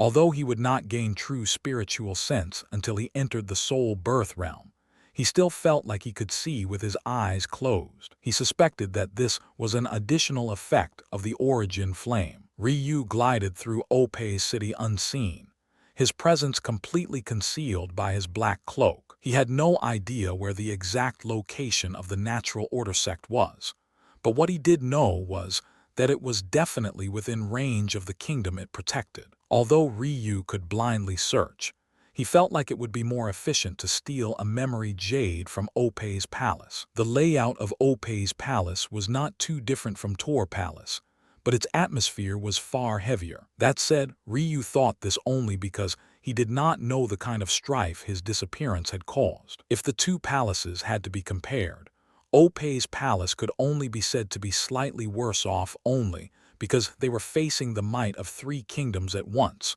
while Ryu was an unknown commodity. Although the Opei's kingdom had been given a lane to survival, they swallowed it like a bitter pill. Considering the king's mood as of late, even the plants and animals seemed to be walking on eggshells. Slowly making his way through, checking every room, Ryu eventually made it to the palace library. Ryu paused for a moment, breathing in the smell of endless rows of books. Much of his first life had been spent in such a place, and although this palace library paled in comparison, Ryu could not help but reminisce for a moment. Unfortunately, the good atmosphere did not last very long. Although Ryu had expected it, he was still disappointed to find no information on the natural order sect. This made sense though. Such important information would not be left in a place ministers could frequent at their leisure. If there's nothing here, it's likely that the king keeps it either with him or in a secure place only he could enter. It would not be much of a surprise if this Opei's kingdom had a king's garden much like Tor Kingdom. By now, night had fallen. The cold winter wind whipped about as coarse snow fell from the skies. The dreary atmosphere and empty streets said everything about the state of this current Opei's kingdom. While its opponents were celebrating in excitement as the plane's first co-coronation games approached, they were treating this as a matter of life and death. Be firmer in your strikes. The booming voice of a man used to wielding power filled a snow-covered garden. Before him, two young men stood in the barest of clothing, brandishing a spear and sword respectively. Feel the will of your weapon. Learn to fade into the environment around you. There is nothing more important in cultivation than the natural order. It was obvious to Ryu that this man of grand stature was King Opei's. The two young men before him were none other than his sons. The spear wielder, first Prince Kalmin, the sword wielder, second Prince Quan. The hopes of their kingdom rested on the shoulders of these two, so it was no wonder that even deep into the night, their father trained them to the bone. Although the coronation games seemed to encourage the building of your own faction, oftentimes, it was those with the strongest cultivation who won. Unlike the princes of their three rival kingdoms, these brothers seemed to be close. It was not that Ryu could tell just by watching them for a few moments, but rather that they had to come together for the benefit of their kingdom now. They were not stupid.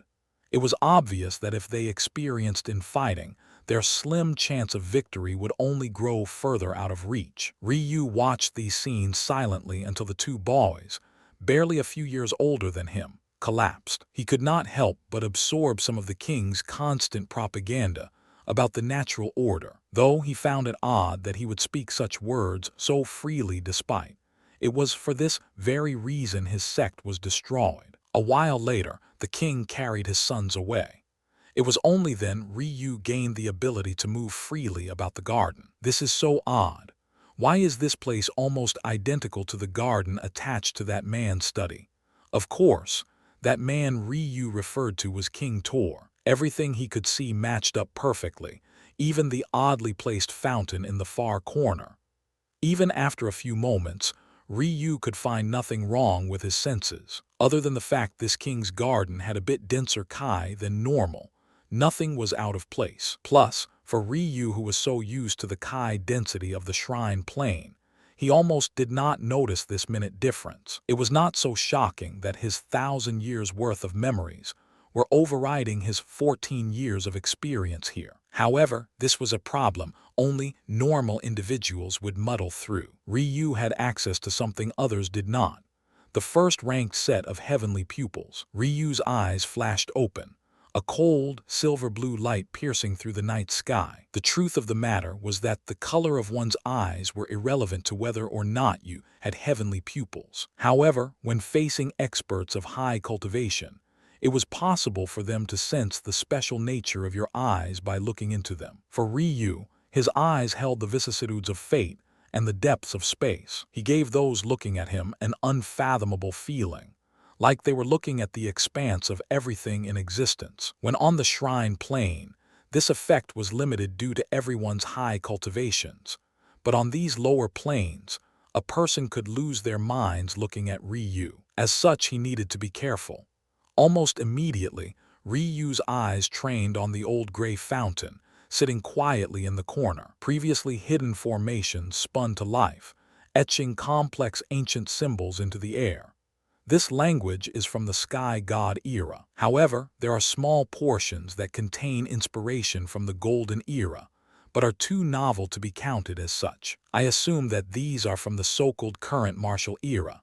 Ryu pondered quietly. From his understanding, there were 8 main eras written into history. Starting from the first, they were the Chaos era, the Primordial era, the Ancient Beast era, the Sky God era, the Shrine era, the Blossoming era, the Pedestal era, and the Golden era. After the Shrine plane was sealed, a new era was ushered in that was thus coined as the Martial era. Considering Ryu's analysis, it was likely that formation theory had evolved once more in his absence to create this slightly new language, but it was not so exaggerated that Ryu did not understand. Over time, the language of formations changed, but it was the duty of a ruined master to understand tendencies that survived across all eras. To think that the mortal plane would have such complex formations. Ryu continued to observe, his eyes pumping with excitement. It seemed that after not being used for so long, they were happy to finally see the world again. Unfortunately, they were also quickly draining Ryu's stamina. Ryu had never been able to use his eyes for very long, but now it was even more exaggerated. Without immortal-grade Kai to supplement them passively, his pupils were essentially starving. But it would be enough to complete this job. This seems to be a half-step mystical grade formation. It would normally be impossible for me to crack without my usual tools, but with a thought, a pool of spatial energy appeared from his eyes, revealing a single beautiful dagger that shone under the moonlight. Its spine was completely black, however.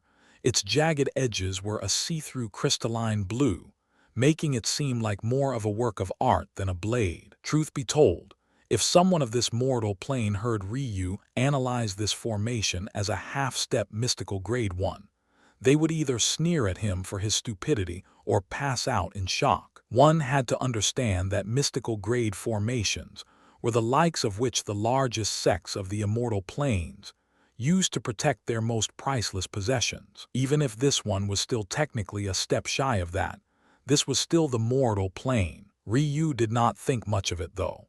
Since he was used to his clan's ancestral grade protective formation, he did not flinch. Instead, Ryu was deciding how best to approach this break. This formation should have formerly been of the ancestral grade, but the disconnect between the old and new language left gaps. These were definitely placed here by immortal cultivators, but why leave them here for these kingdoms? Taking a deep breath, the dagger in Ryu's hand began to grow with an added fierceness. Why was Ryu so confident in cracking this formation? The answer was twofold. Firstly, it was a small-scale formation, not a large one. Although this meant its gaps were smaller, it also meant that its flaws had a larger impact. Secondly, spiritual Kai was the basis of formation theory. What better way to combat it than with a blade that could attack with this kind of Kai? Blood recognition symbols. This should be the newest addition to this fountain. It was adjusted such that only the offspring of the Opei's clan could open it. It also happens to be the weakest part of this formation. Ryu's approach changed slightly. Normally, he would not care about anyone detecting him since he was used to dealing with ruins.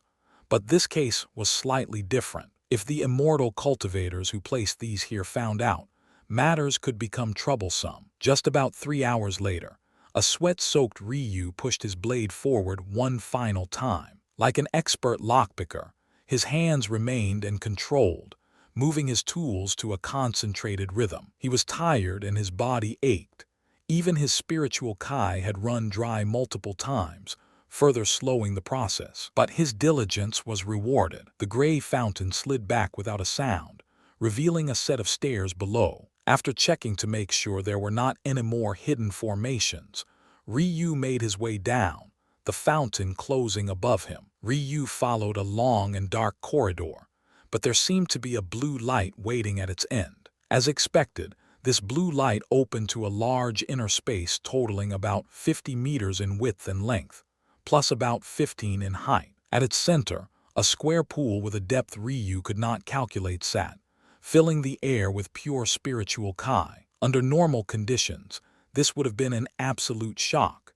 Dense spiritual kai reservoirs were far more valuable than cultivation kai reserves. Even the Tatsuya clan only had a few of these. However, Ryu was not focused on this at all. His eyes never left the mural on the far walls, the murals that depicted worship of the White Devil cult. Ryu froze before this scene before laughing. This was not a laughter of sadness, nor was it one of grief or remorse. No, it was a laughter of disgust and disdain, pervaded by an uncontrollable killing intent. In his life, whether the first or this second, Ryu had never killed a person. In fact, he had never felt killing intent toward another. Yet in just a few months' span, he had felt it not just once but twice. From Ryu's analysis of the formation protecting this underground space, the Opei's clan had not opened this hidden area for several thousand years. However, just how ironic was it that the tufts of grass surrounding the Tor clan's identical fountain was worn dry, scraped from constant usage. On the surface, King Tor was pushing his own son to the brink of death, forcing him to live a life of despair and anguish, while in reality, he was benefiting from the very devils he made his son out to be. Ryu had never seen his father open the entrance personally, but with his intelligence, did he need to? King Tor had already reached the top of his blacklist, a place Ryu never thought he'd improve from. Yet he had somehow pulled it off. Taking a deep breath, Ryu calmed himself, the rage on his features dissipating into the cold air. With a steady gaze, he scanned the room, trying to see through its purpose. Aside from the murals that depicted worship and the pools of spiritual kai, there seemed to be a broken piece of memory jade at the very bottom of the dense waters. Oddly enough, there were not any other protective formations to be found, but the truth of the matter was that the spiritual kai was its own form of protection. If Ryu wantonly tried to grasp the broken memory jade, his mental realm would burst apart. Similar to how substances tended to flow from most dense to least dense areas, so too did spiritual kai follow this rule. By giving it an area of low density to flow to in his own mental realm, Ryu would be giving himself over to the Reaper. It was an ingenious and simple protective mechanism. By Ryu's calculations, the spiritual kai pool was 5 by 5 meters. However, it was difficult to tell its depth from how clear the waters were. It could be anywhere from 50 to 100 meters deep. Such an influx of spiritual kai would even shatter the mental realm of an expert who had cultivated to the soul refinement stage. As Ryu saw it, there were two methods a normal individual could use to reach the memory jade. The first was to exhaust the spiritual kai.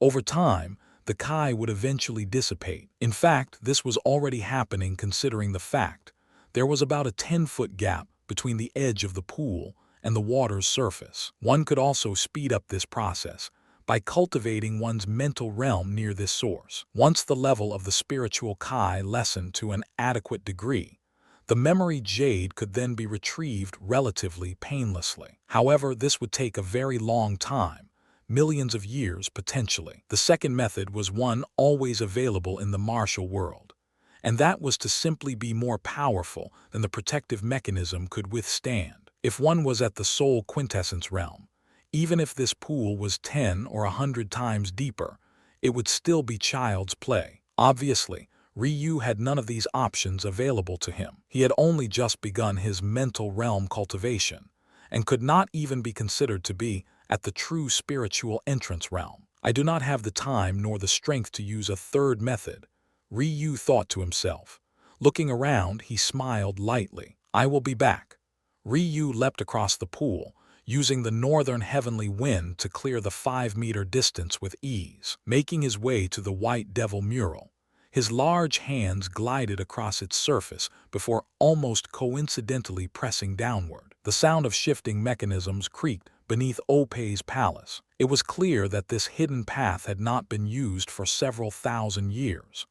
Although Ryu was not certain of the details, he had a good guess that this was how things were meant to be. A burst of cold air greeted Ryu as he walked up another flight of ice-covered steps. This time, however, there was no gray fountain at the other end. Instead, there was an inconspicuous stone, the kind that seemed to have aged for countless eons in the very same spot. If it was not for the snow covering its surface, Ryu was certain that the green of moss and various fungi would coat it. Harsh winter winds whipped against Ryu's frail cheeks, reddening them as he looked into the distance. He could not help but feel very content with the results. As expected, that long path had led him to the remains of the natural order sect. To a casual observer, Ryu was simply smiling towards 7 mountain peaks covered in pure white snow. However, Ryu's heavenly pupils saw different. In his eyes, those 7 peaks became 7 martial pavilions. Brilliant architecture dotted these natural phenomena, turning an earthly wonder into a paradise of cultivation. As expected of a top sect, the natural order sect was quite aware of its own appearances. Despite being a mortal sect, it still held its own pride as a member of the highest mortal plane. Ryu felt like he would find great use for this place. There was a little less than 2 years until that fateful date, so this would be his home for now. Ryu's feet began to move in odd patterns, not wanting to destroy the formation, and also not having the time or strength to manipulate such a large one as he did before. Ryu could only use another method. Every formation had a backdoor. This so-called backdoor was put in place by the creator just in case anything went awry. It was also a method of self-protection for formation masters to ensure that their creations were never used against them. And at the same time, it was also a sort of signature akin to what an artist would leave behind on his works. Small-scale formations rarely had these backdoors, as they were too small to accommodate them. However, they were frequently found in large-scale formations like this one. And for Ryu, who had eyes that could see through the mysteries of all things, taking advantage of these backdoors was as easy as breathing. Just half a day later, a Ryu's sweat-matted body appeared in what seemed to be a complete other world. While the outside was layered in cold and coarse snow, the natural order sect was experiencing a midsummer's day. Unfortunately, that made the stench of its corpses all the more unbearable. Ryu gasped for breath, unable to mind the terrible smell that assaulted his senses. The illusory formation that protected the natural order sect was of the Middle Earth grade. Unless one was a divine vessel realm expert capable of forcibly breaking the formation, or a spiritual severing expert recognized by the formation, you could only use the method Ryu just did. Unfortunately, such a method was very taxing on Ryu's body even after a half-year of cultivating. He feared that if the formation was 1 grade higher, he would have met his death within it. It was to be expected that Ryu underestimated these formations. He was so used to cracking ancestral and origin grade ones that he looked down on those of the mortal plane. But he needed to realize that he no longer had Nuri by his side to help him, nor did he have his normal tools. After collecting himself, Ryu began to walk around the sect, covering his mouth and nose with the sleeve of his cloak. It was a sad sight to see. Sects like this one and the Tor clan's heavenly body sect were not only made up of cultivators, but also their families. While there were plenty of adult bodies, there were plenty of the elderly and children strewn around as well. Ryu's gaze could not help but turn cold. The Ryu, without much knowledge of the martial world, already understood how arrogant this sect's name was.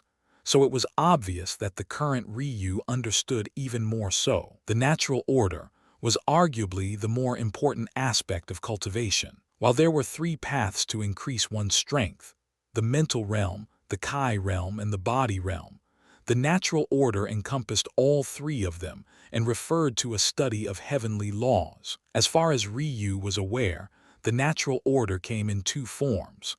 The first was mortal endowment, split into elements and birthed phenomena. Elements referred to matters relating to fire, water, lightning, and the like. On the other hand, birthed phenomena were teachings created by humans that the heavens have recognized as on par with its own mysteries. These could include the way of the sword or spear, etc. The second form was far more enigmatic natural enlightenment. This form referred to abstract concepts such as the gentleness of a spring's water or the softness of a cloud. These inexplicable aspects of nature could be incorporated into one's martial understanding, bringing the power of their techniques to another level by relying on heavenly essence. While cultivating the so-called three realms mental, Kai, and body was important, what separated cultivators of the same realm was often this understanding of the natural order. This was what decided who were the strong and weak, and who were the mundane and talented. To make matters more pressing, such comprehensions were often what barred individuals from reaching higher realms. Once one entered the upper echelons of immortals, it was no longer about absorbing more energy. Cultivation evolved to become a matter of comprehending the mysteries of heaven and earth. It was for this reason that Ryu's heavenly pupils were ranked first. So, one could imagine why an immortal cultivator would think a mere mortal plane sect arrogant for daring to take such a namesake for themselves. Still, one would have to be quite the eccentric to go so far. Why would an immortal cultivator come here? Ryu mumbled to himself. Soon, Ryu had made his way all around the sect and had gained a firm grasp of what it had to offer. The first and maybe most important part were the 7 peaks.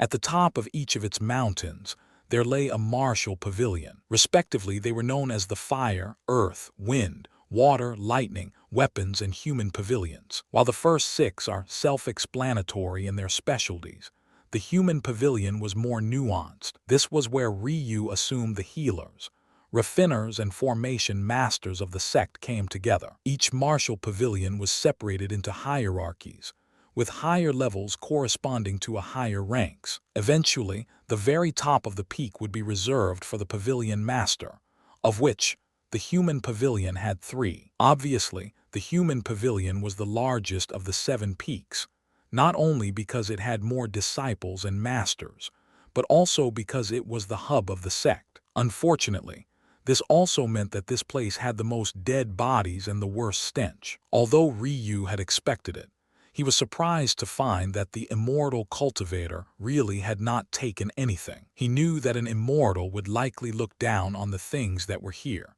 but this was still equivalent to a quarter of the wealth of the highest mortal plane. That was definitely worth something. Even if a sect or clan had more capital on the immortal plane, the individuals who could boast having this amount of wealth were very few. One had to understand that a sect's wealth and a person's wealth were completely separate. After taking a deep breath he immediately regretted, Ryu decided on where he'd head to first and systematically visited every pavilion's technique vault. Of course, he had to deal with many more protective formations.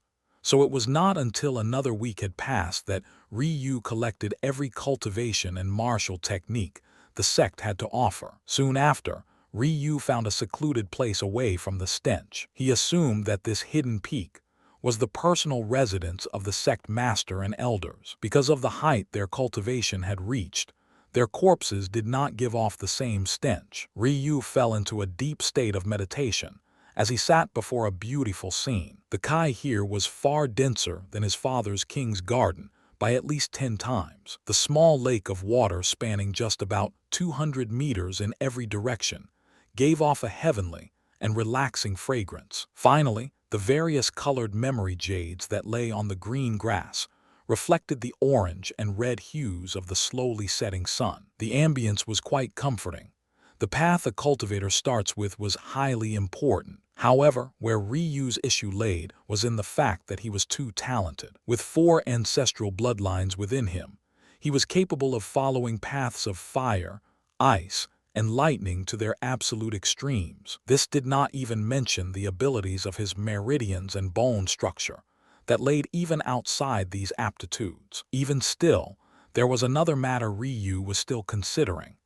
Just what were the abilities of his second, awakened spiritual foundation? Ryu's mind projected into his body. This was something those who had just begun on the cultivation path were unable to do, but Ryu could for two reasons. The first reason was because he could now be considered a half-step spiritual entrance expert. This title referred to the very first true step along the cultivation of one's mental realm. Due to the fact Ryu had partially opened his spiritual entrance pulse, owing to matters related to his various traumas suffered, he had managed to place a single foot in a realm he should not have opened so early. The second reason was related to his origin flame. Although this flame had no offensive or defensive abilities to speak of, and could not even be used as an alchemy flame, its supporting abilities made it so that Ryu did not care about such disadvantages. Not only did it give him unmatched memory and recall, it made entering states of enlightenment far easier as well. To top this off, it gave passive boosts to its owner's mental realm. Until now, both the origin flame and the northern heavenly wind had been sealed within Ryu's dormant soul. But now that he had successfully transcended the trial of the Phoenix Sky God, he had been given the advantages he gained in his past life as well. A moment later, Ryu was open to a startling sight. When he had spiritual foundations described to him as a child, or when he read about them in his studies, they were always referred to as a solid mass akin to the most precious metals in the world. Some cultivators had clear foundations that could be seen directly through. Others had foundations made of jade or gold, shimmering with beautiful rays of light. Ryu knew that his father described his foundation as a slab of oppressive rubies, shining a crimson, bloody light. However, Ryu's did not seem to match any of these descriptions. Although he could tell that there was a solid mass hidden beneath,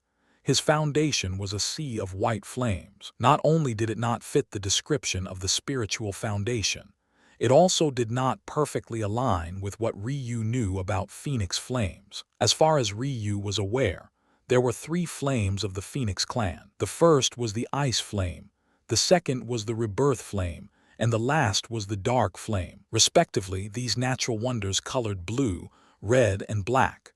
Ryu had never heard of a white flame. There was another matter that was curious about his spiritual foundation as well.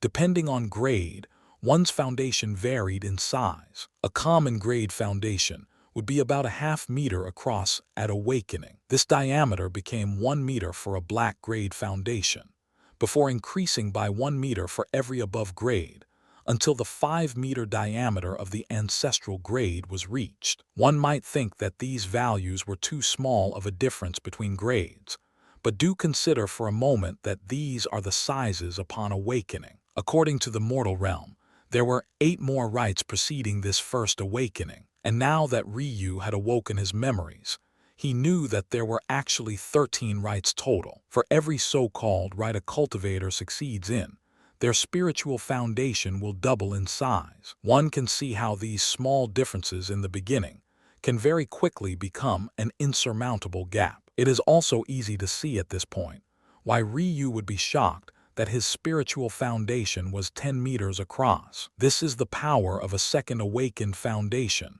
Ryu thought. He was exactly right. Every cultivator who awakened their foundation for a second time experienced this immeasurable change. The problem was that Ryu was slightly different. Usually, cultivators do not experience this second awakened until they are well along their cultivation path. However, Ryu awakened his at the very beginning. He could experience the sturdiest foundation possible due to this. While an ancestral grade would have a foundation of 20 kilometers across by the end of their 13th rite, Ryu's would be 40 kilometers. This mystery is not one that I will understand in the short term. Cultivation techniques are all identical until one completes the pulse opening realm, so I will not bother choosing one until I am about to enter the Kai refinement realm. What I need to do now is focus on completing my rites. Once I reach and complete the 9th rite, it will then be appropriate to completely open my body pulses.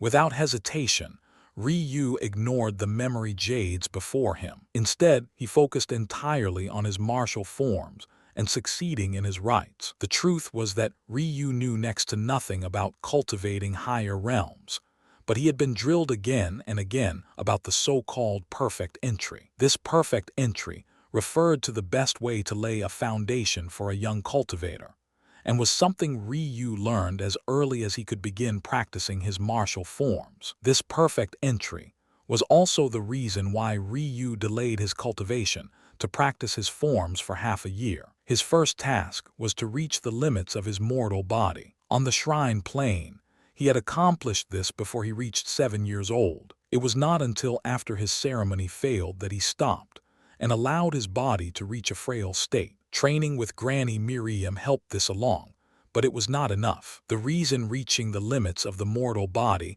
was important was due to the fact that rites were not a simple matter. The more talented you were, the fiercer and more dangerous a rite will be. For Ryu, who had a second awakened foundation, it was clear how much pressure he was under. The next task was to begin body realm cultivation after reaching the 9th rite. This was especially important because the mortal body was incapable of withstanding the final 4 rites. Each of them was a devil of its own.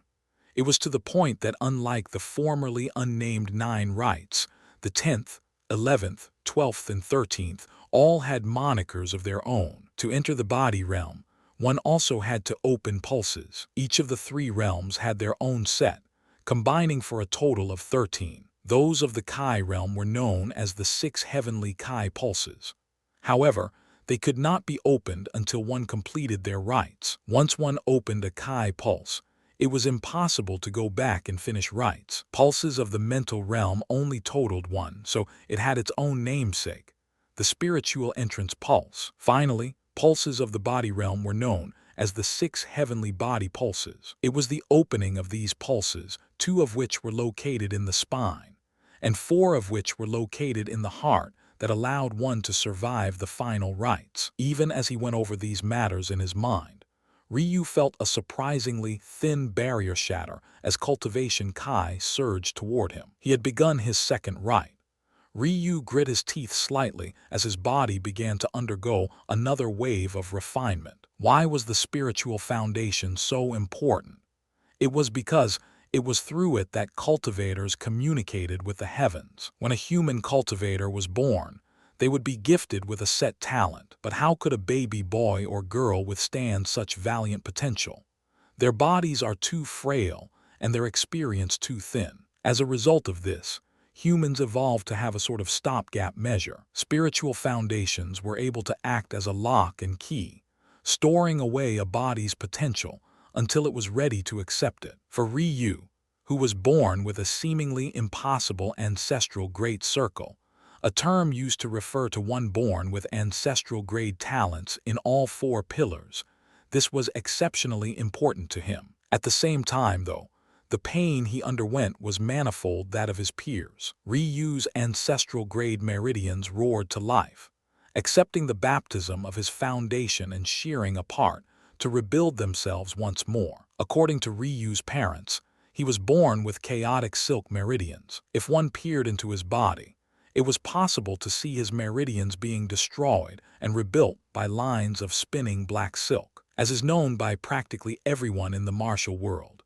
neutron star core is both the hardest and densest mineral in all of existence. However, not only does chaotic silk rank 3rd on a list of world's hardest materials, it was also exceptionally light. Even if one piled chaotic silk several kilometers high, it would still weigh as light as a single feather. Chaotic silk meridians truly earned their title. Those blessed enough to be born with them had practically the whole cultivation world open to them. On one hand, it was possible to move Kai within one's body at speeds other cultivators would not dream of. This was because, while others would worry about rupturing their meridians, Ryu would never have to worry about such a thing. On another hand, If one preferred strength and defense, being born with chaotic silk meridians made it possible to condense several times the chi of a normal cultivator. The most important part of the chaotic silk meridians was that they were impossible to sever. To think that Queen Tor would attempt to use meridian-severing powder on an ancestral grade set of meridians. It was truly laughable. Even without being awakened, Ryu's meridians were far beyond the capability of a mortal to cripple. Just as Ryu was finally becoming accustomed to the rampaging of his meridians, his dormant bones trembled. In that instant, Ryu's excruciating pain jumped to a new level. His blood surged, boiling away impurities even as his body collapsed in on itself to grow stronger. Pungent impurities even more putrid than the sect of corpses coated Ryu's body. But the pain continued to rack him. No matter how uncomfortable he felt, he was forced to endure. Much to his father's sadness, Ryu did not inherit his tyrannical emperor bone structure. Instead, he inherited his mother's ice jade crystal bones.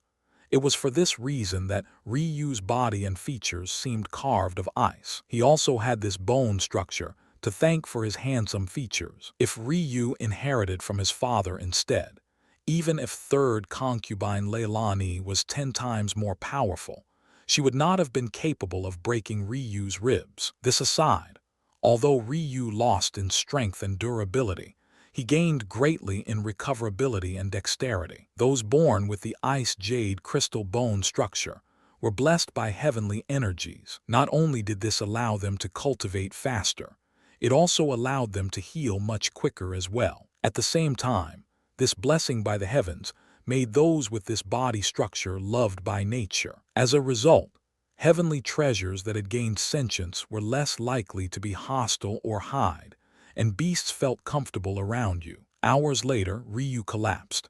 Even while covered by a thick layer of impurities, his body shone like a crystal. Maybe it was a good thing that his features were blocked by such grime, or else the improvement in his looks would be blinding. Ryu chuckled bitterly.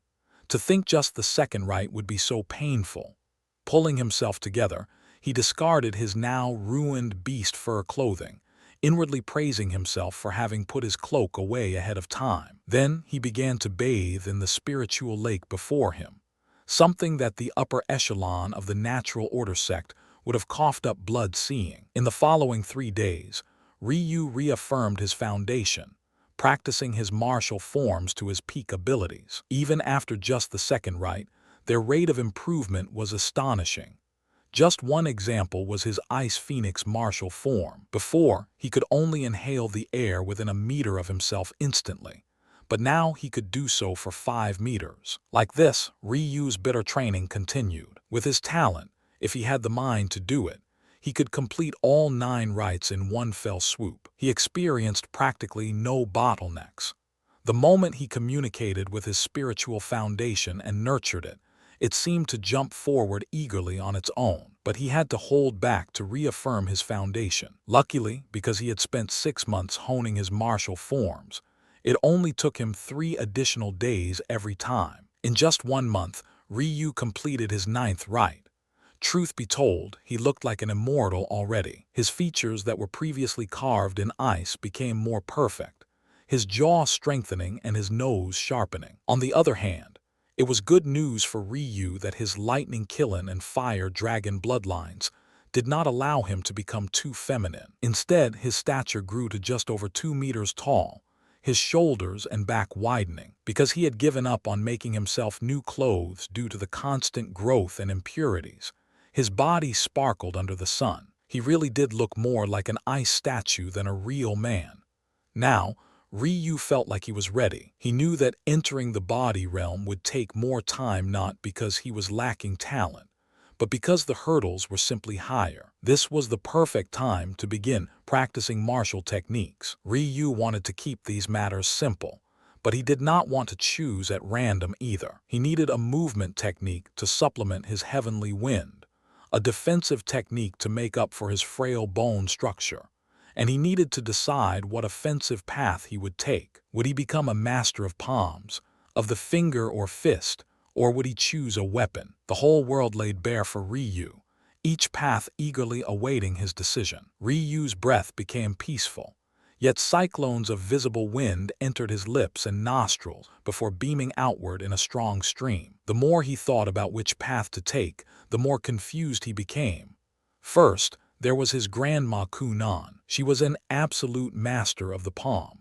It was rumored that she could blot out the skies with a single strike. The power she showed in crippling the third Grand Elder was not even 5% of her true strength. However, Ryu's grandpa Kunan was a god of the bow. Even during Ryu's lifetime, he would often hear stories about how he used to stand on the clouds like a god of the skies, his blue hair whipping about violently as he passed judgment with a single pull of his bow string. His grandpa treasured his bow almost as much as his wife. Then, there was the Tatsuya clan. Ryu felt that his father and grandfather alike would be more disappointed than words could describe if he did not master the 3 Tatsuya saintly weapons. Of course, these referred to the dragon god weapon, the halberd the god emperor weapon, the spear and the war god weapon, the glaive. Ryu's grandma Tatsuya was a master of the saber. Fire Phoenix clan women were usually taught the whip, but Merula disdained to follow suit. Instead, she forged her own path. In fact, legend of her shimmering rose gold saber did not lose out to Grandma Kunan's palm at all. Last but not least, there was his mother.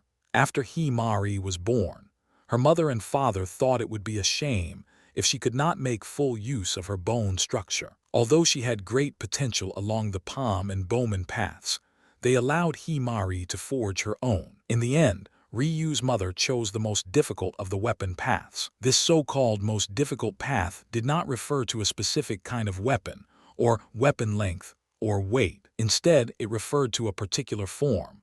This path was known as the dual-wielding path. Because of the dexterity gifted to her by her bone structure, Himari became the twin sword demoness.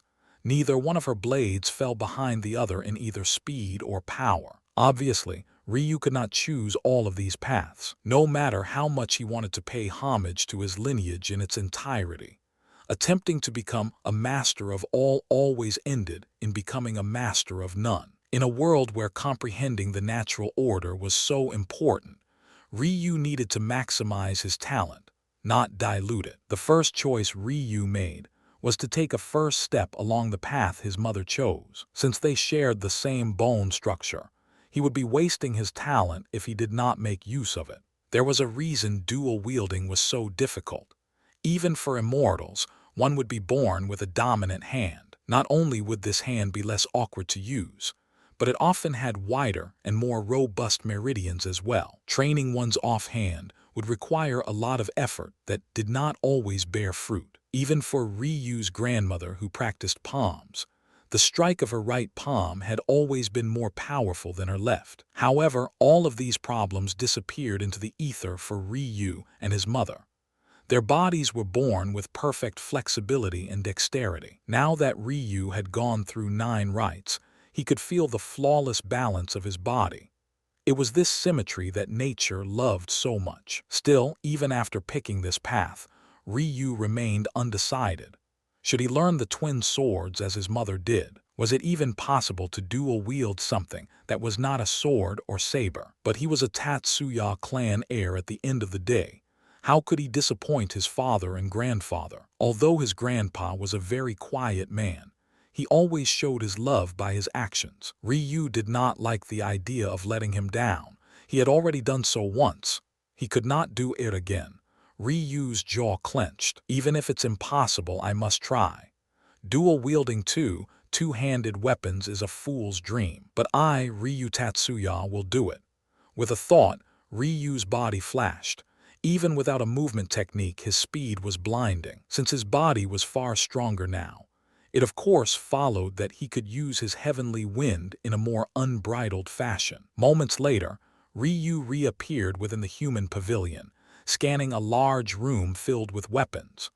Weapons followed the same grading system as treasures. There were 7 divisions which were each broken into lower, middle, higher, and peak subdivisions. From what Ryu could see now, Most of this first floor was filled with various common-grade weapons. Lowers were found at the front, while peaks were further toward the back. There were also a set of stairs that led to floors with better weapons.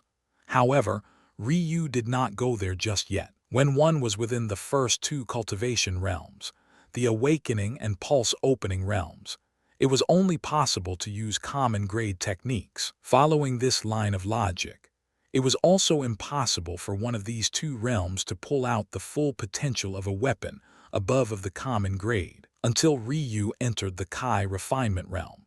Using a weapon of too high a grade would only serve to drain his stamina more quickly. At the same time, using a weapon of too high a grade before one was ready would also hinder one's comprehension of the natural order. Ryu remembered that the first weapon his father gave him was a wooden stick. Of course, this wooden stick was still of higher quality than even the peak common-grade weapons here, but it still served to ingrain the concept within Ryu's mind. Without feeling any doubt or regret, Ryu immediately chose two mass-produced lower common-grade halberds and repeated the process with two spears and two glaives. Truth be told, this was a blessing in disguise, because these weapons were inferior to the point of being mass-produced.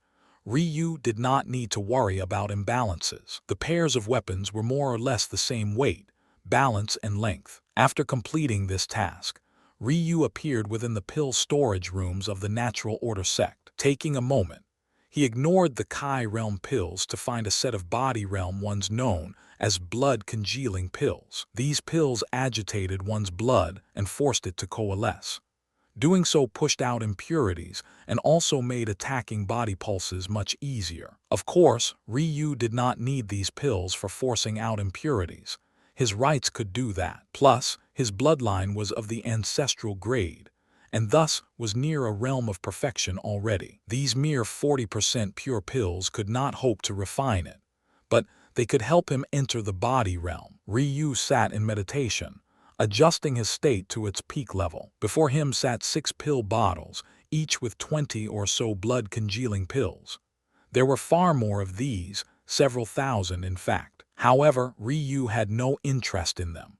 The truth was that he was reluctant to take such impure pills to begin with. Unless a pill reached an almost unheard of 100% purity, it would leave behind ill effects within its taker's body. There were some exceptions, but they were incredibly rare for obvious reasons. Unfortunately, Ryu had no alchemy skills, so he was unable to make any of his own, nor did he want to waste any time learning. The only reason Ryu was willing to accept these pill impurities into his body was because he planned to rely on the final 4 rites to force them out. The good news was that Ryu did not plan on relying on pills forever. The origin-grade incubator that fused with his heavenly pupils had traveled to this life with him as well. Therefore, he would be able to make use of its ability to refine heavenly treasures into pure energy in the future. The only reason he was not using this ability now was because there were certain limiters on what he could absorb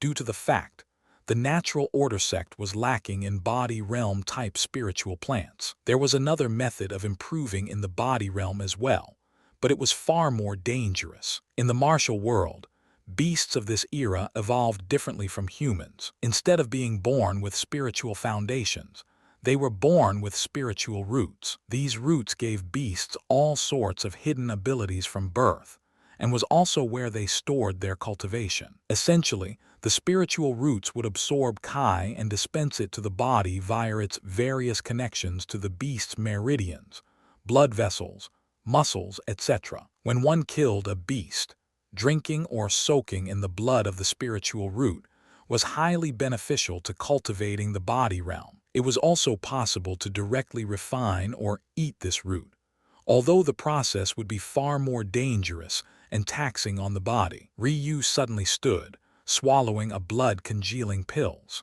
Although these were just lower common-grade pills, Ryu immediately felt his blood begin to boil. Following the teachings of his father, he picked up a halberd and began to practice. Titus Tatsuya had always said the body realm relied on using the body. One could not simply sit and meditate like they could for the Kai and mental realms. Much like every other aspect of cultivation, comprehending a weapon was all about the firmness of one's foundation. Therefore, Ryu did not hurry to choose a domineering technique. Instead, he practiced the basic stances his father and grandfather taught him from youth. Unlike his martial forms, there was nothing special about these stances. They were taught everywhere, whether it be the mortal or immortal planes. When Ryu asked why he had to learn such boring stuff, his father had replied with a hearty laugh. "Do you believe that things last forever, little Ryu?" he had said. "Of course not." Yet somehow, from the chaos era to our golden era, these same basic stances have weathered the test of time. Little boys and girls your age, whether it be here or in the smallest martial school, they all learn these same stances. Do not look down on something that has survived so long, because chances are you will perish before it does. After that day, Ryu no longer asked his father questions of why and continued to practice with his wooden stick. His father could tell that he still did not have his heart in it, but there was nothing more to be said. Whether Ryu grasped their importance was up to himself and himself alone. Ryu smiled lightly at this memory. Never had he been so thankful to have the origin flame. With it, it felt as though his father was right in front of him. Of the basic stances, there were two categories. The first entailed attacking and defending with the weapon, and the second relied on foot movement in attack and defending. Where the difficulty lay in mastering the Tatsuya saintly weapons was that, whether it be the halberd, glaive, or spear, their basic stances were identical. What a Tatsuya was tasked with was understanding the nuance of the weapon, and where their character differed even in executing the same movements. Ryu began with the first category. He allowed his instincts to carry his foot placement while executing the three basic attack stances. These were sweep, slice, and pierce. He would then continue to the three basic defense stances: push, parry, and skim. Finally, he began to slowly incorporate the proper foot placement denoted as advance, retreat, sidestep, lunge, and steady. As he carried on with his practice, he almost forgot about his burning blood. The aching in his muscles and lungs took priority as he pushed himself to his limits. Unlike during his childhood, Ryu put his everything into these movements, copying the image of his father to the best of his abilities. When Ryu felt that he had gained a basic understanding, he flipped his stance, practicing steadily with his left hand as his dominant. Although he ignored dual wielding for now, he planned to train both halves of his body equally.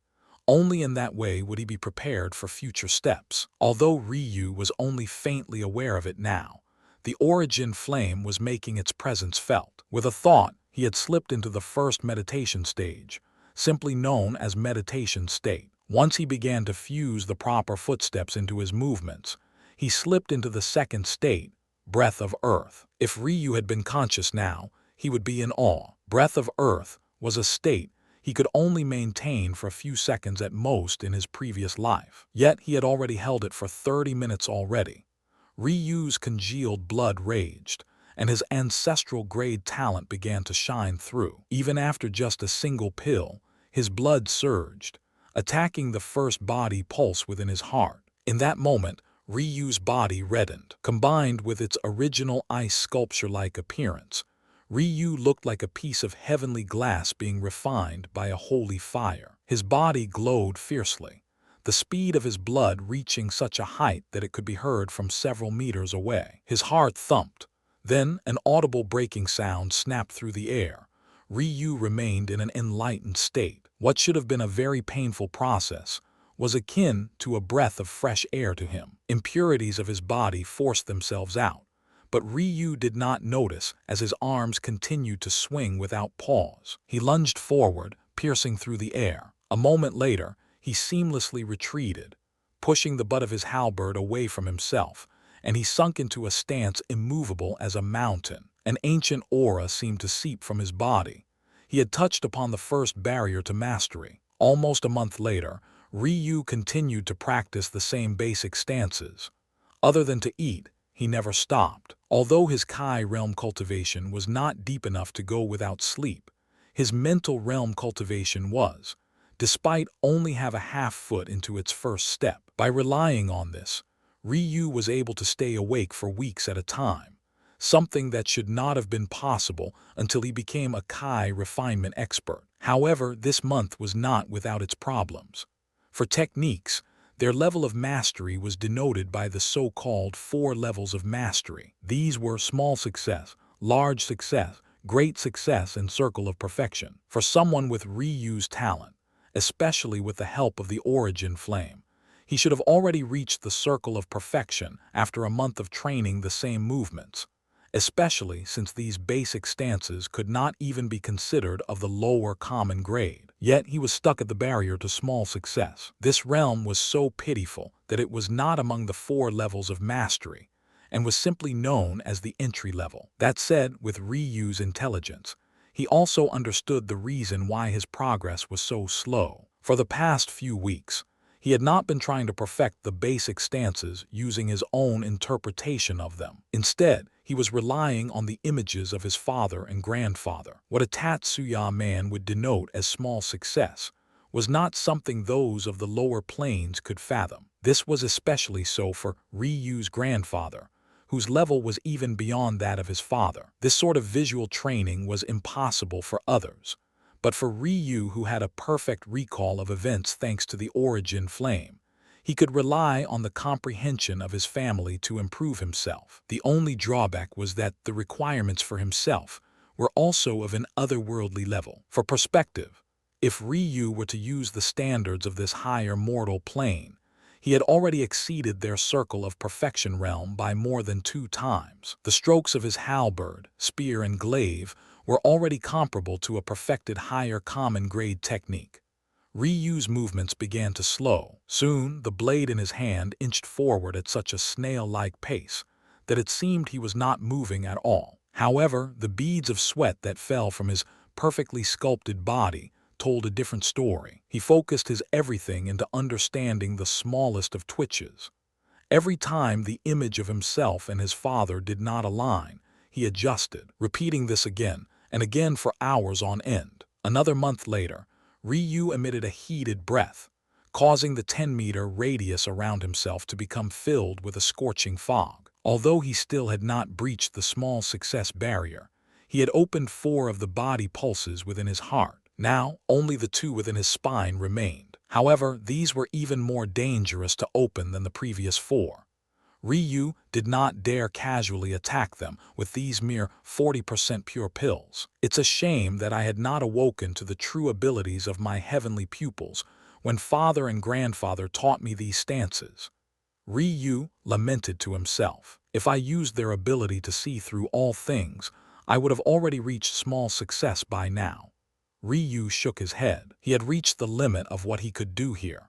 If he wanted to improve any further, he needed practical experience. Only by putting his life on the line would he be able to reach what he sought. He could not be more aware of his lack of practical combat experience. No matter how much of a so-called genius he was, if he could not bring out his abilities at the crucial time, it was all useless. After practicing his Ice and Fire Phoenix clan stances to help himself recover, Ryu finally got to choosing a movement technique. If he wanted to go out and seek experiences, he did not want to rely on the north heavenly wind. He wanted to set a firm foundation first.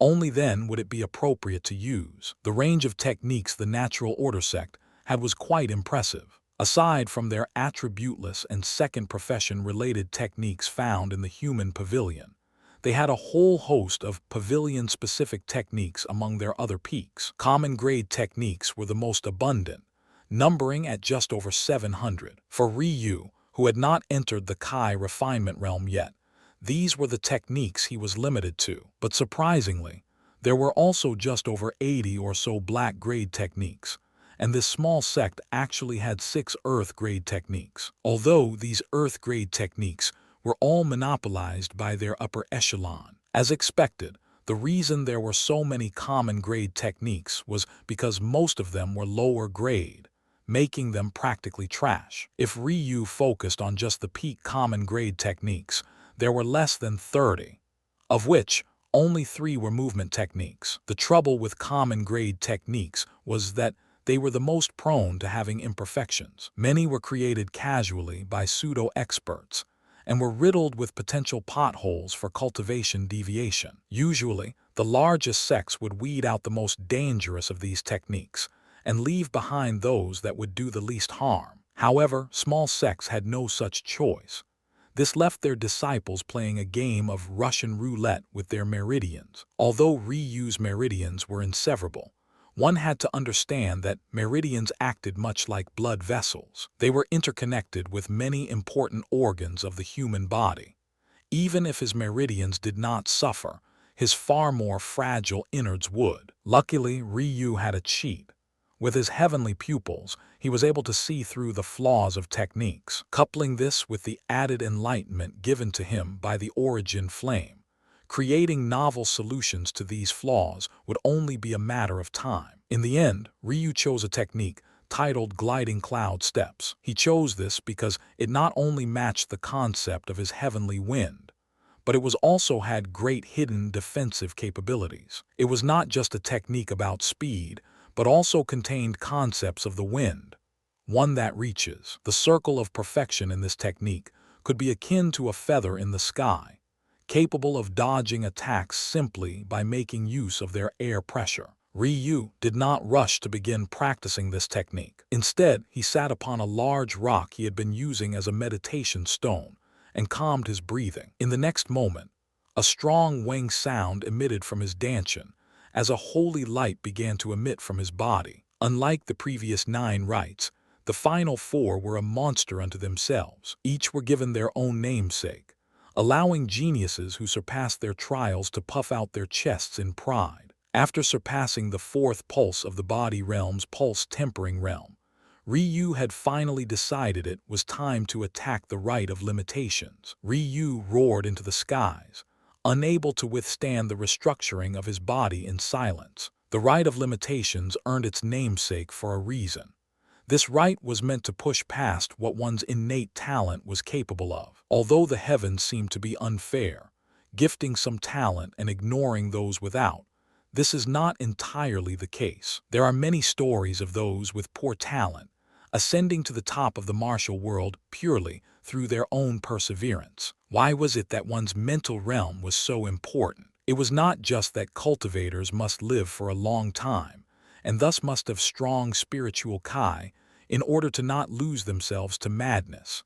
It was also because one's mentality in cultivation was incredibly important. The rite of limitations allowed cultivators the chance to exchange their pain for greater potential. Although this would not directly boost the grade of your talent, what it could do is awaken hidden potential you did not know you had. If this opportunity is continually grasped, it is not difficult for the lines of karma to spin in your favor and provide you with a chance to advance in the future. It was for this reason that this rite was so painful for Ryu. Within the martial world, he already had what could be considered the peak-most talent. He was birthed with an ancestral great circle. Seeking to break outside the limitations of such talent would be akin to enraging the heavens. However, he did so anyway. Ryu was pressed for time. It had to be said that even a heavenly talent like his wife took almost 1,000,000 years to reach the lower Tao pedestal realm. His parents, 2 individuals who were world-shattering experts as well, used hundreds of millions of years to just reach the higher cosmic seed realm. His grandparents, old monsters who had lived for billions of years, had only reached the middle world sea realm. He did not have 1,000,000,000 years. He did not have hundreds of millions. He did not even have 1,000,000. The anxiety of not knowing what happened to his family was weighing on his chest. He tried to press it down, ignoring it to the best of his abilities, but it crept up time and time again. Ryu could not rest of laurels. He could not bide his time and aim for better in the future. His family needed him now, and he would put everything on the line for them. He knew he could do it. The reason cultivation slowed so much during later immortal realms was because it relied so heavily on comprehension. However, there was a reason his pupils were ranked number 1. There was a reason the origin flame was a nearly unmatched treasure. With these two things in hand, what did Ryu have to fear? He would pierce through the immortal planes and shatter the barrier that surrounded his home. He would see his mother's smile again. He would bask in the proud glint in his father's eye. He would protect his wife to his back. He would do all the things he had only been able to dream of before. This was his resolve. A second holy light descended from the skies, this one more than 10 times the size of the former. This was the rite of perseverance. Ryu's spiritual foundation expanded madly in size, doubling once more as impurities of black mixed with the crimson blood that poured from his ever-growing wounds. In the next moment, yet another pillar of holy light descended from the skies. However, this could not be considered holy at all. The light was a blood red, wafting with death and dense yin. It was as though the world had flipped and the rivers of the underworld rained down upon him.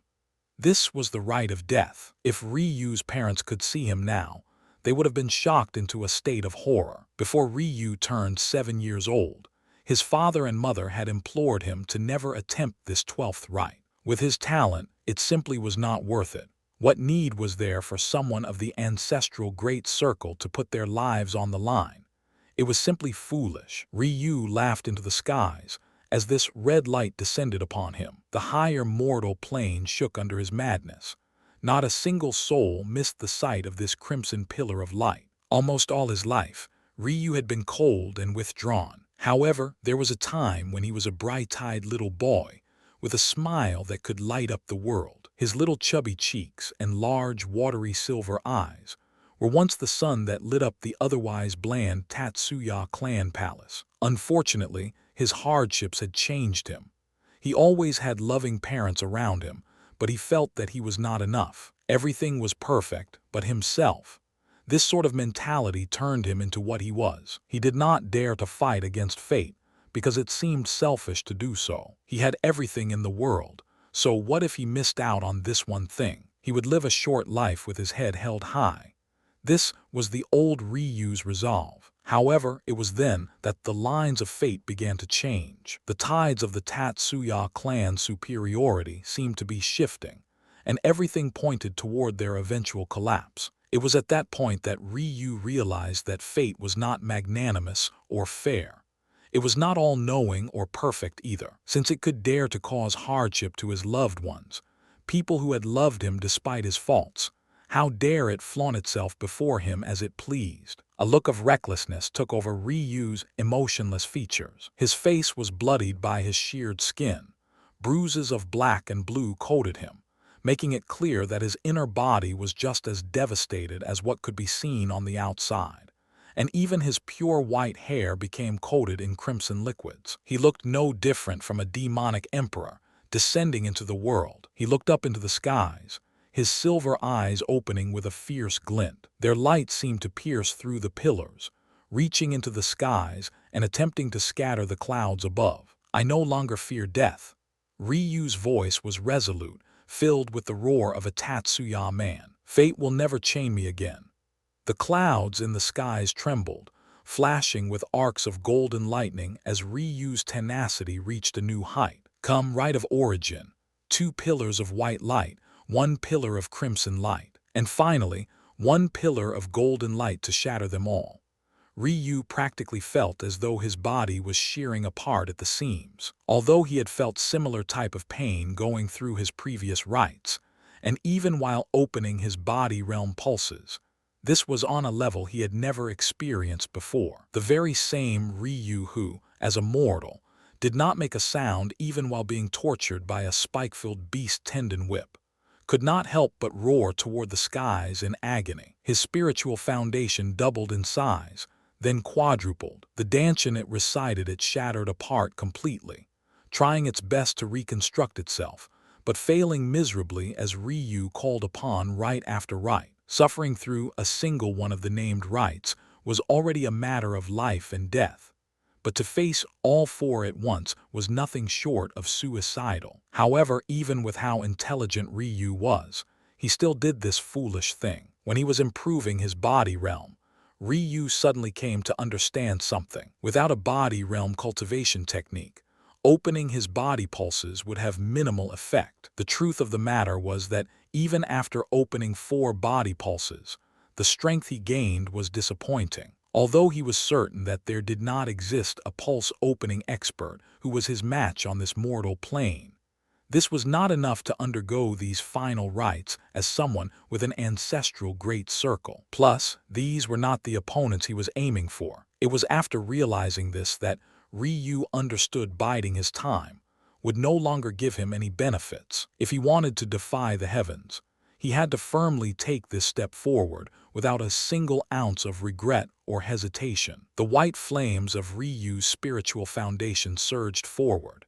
In that moment, his body was overwhelmed by an unknown, previously dormant flame. It responded to Ryu's defiance, nurturing his mind to keep him lucid. Although these flames did nothing to ease the pain Ryu was feeling, it stabilized his crumbling mental realm, allowing Ryu's will to maintain his consciousness to shine through. An instant later, the origin flame seemed to react in kind. It sensed the essence of origin that descended from the golden pillar, and suddenly fidgeted with excitement. At first, it had been forced into dormancy by the oppressive heavenly laws.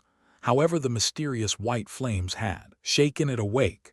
It was just an embryo. If it had not been for this help, it was impossible for it to go against the will of the heavens. As though its task was accomplished, the white flames retreated to Ryu's danchan, silently surging along with his ever-growing spiritual foundation. The origin flame excitedly gobbled up the essence of origin, refining it and sending it toward Ryu. What was once a tyrannical and unbridled aura instantly became incomparably soothing.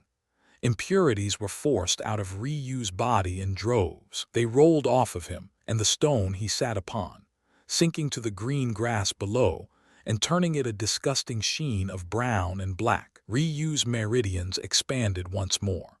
Although this would make completing the Kai refinement realm far more difficult, the amount of Kai he could hold was easily 5 times the amount of a normal cultivator. If he made proper use of the Kai refinement realm's revolutions, this would only increase. This was not even the greatest benefit of Ryu's recklessness, because the origin flame had refined so much of the incredibly rare essence of origin. It matured slightly. Although it was still far from exiting its embryonic stage, it was at least twice as effective as it was before. Essentially, the progress Ryu had made in his basic stances in 2 months could now be done in just 1. There was another hidden benefit as well. The treasures located on Ryu's body responded favorably to this essence of origin. This was especially so for the incubator fused with his heavenly pupils, considering it was an origin-grade treasure itself. Although the benefits were not obvious to Ryu now, it had improved from a lower origin-grade treasure to a middle origin-grade treasure. Its ability to foster beasts and grow spiritual plants had skyrocketed to an entirely new level. As for the other treasures on Ryu's body, their improvement was not so exaggerated. Aside from his twin daggers that flashed a red light before fading back to their normal blue sheen, there were not any other changes. That said, the meridians of his heavenly pupils pulsated with happiness. Formerly sealed pathways broke open as they began to slowly evolve. Days later, Ryu awoke in his own filth. It took him almost half a day alone to scrub them from his body. However, what was left was a body that shone like a silver blade. After inspecting himself, Ryu noticed that the chaotic state his blood entered when he forcibly took on the rite of origin had inadvertently caused the final 2 body pulses located in his spine to open. In just 3 months, Ryu had completed all of his rites and opened all of his body realm pulses. However, this speed was normal for a genius of Ryu's caliber. For those born on the shrine plane, this was about their same speed as well. The largest difference was that they would still be 7 years old when they reached this step, while Ryu was already 14. He could not relax. Nevertheless, Ryu was not entirely humble either.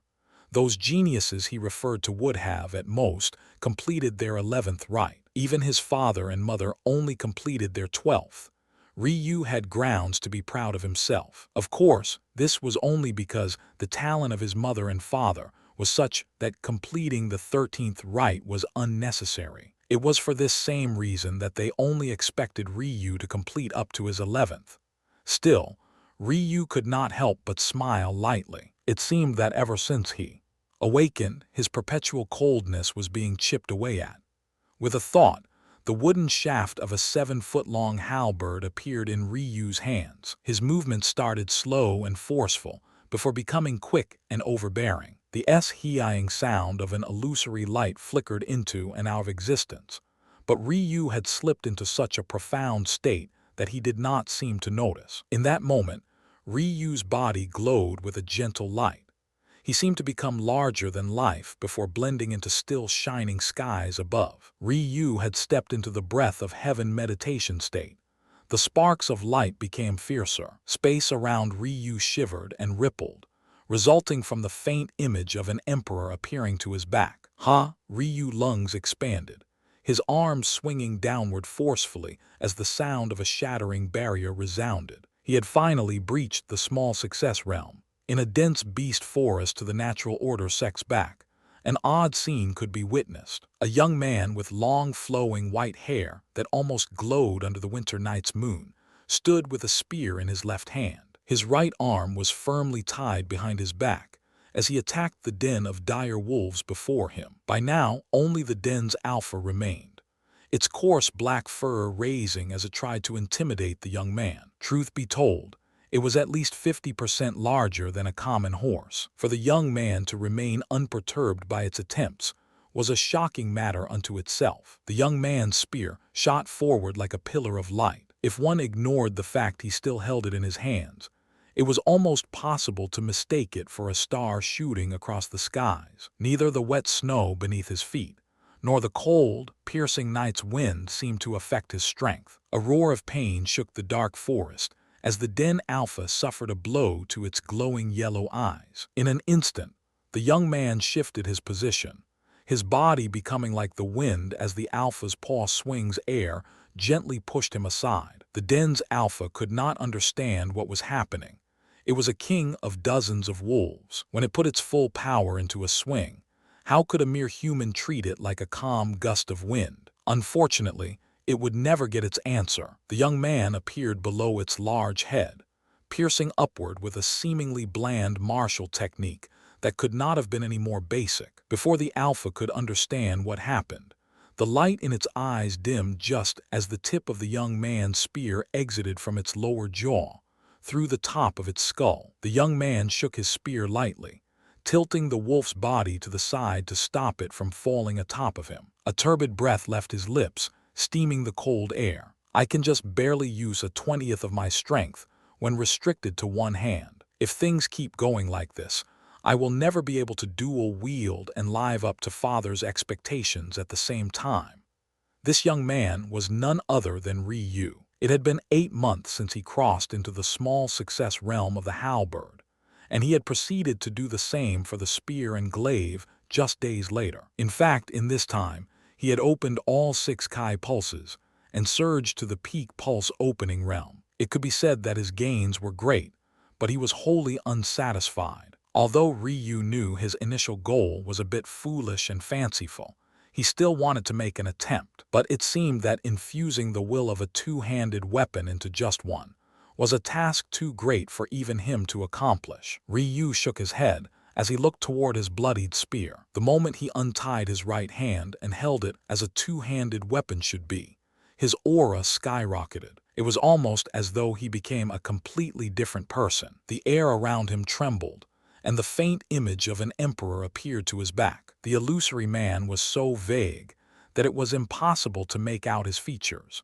but his imposing momentum was unmistakable. After months of contemplation, Ryu understood what this emperor was. When one trained a mortal endowment of the birthed phenomena category, like the spear, glaive, or halberd, there were innumerable paths possible. For example, if one took the sword, it was possible to become a master who was tyrannical, or it was possible to become a master who emphasized flow and elegance.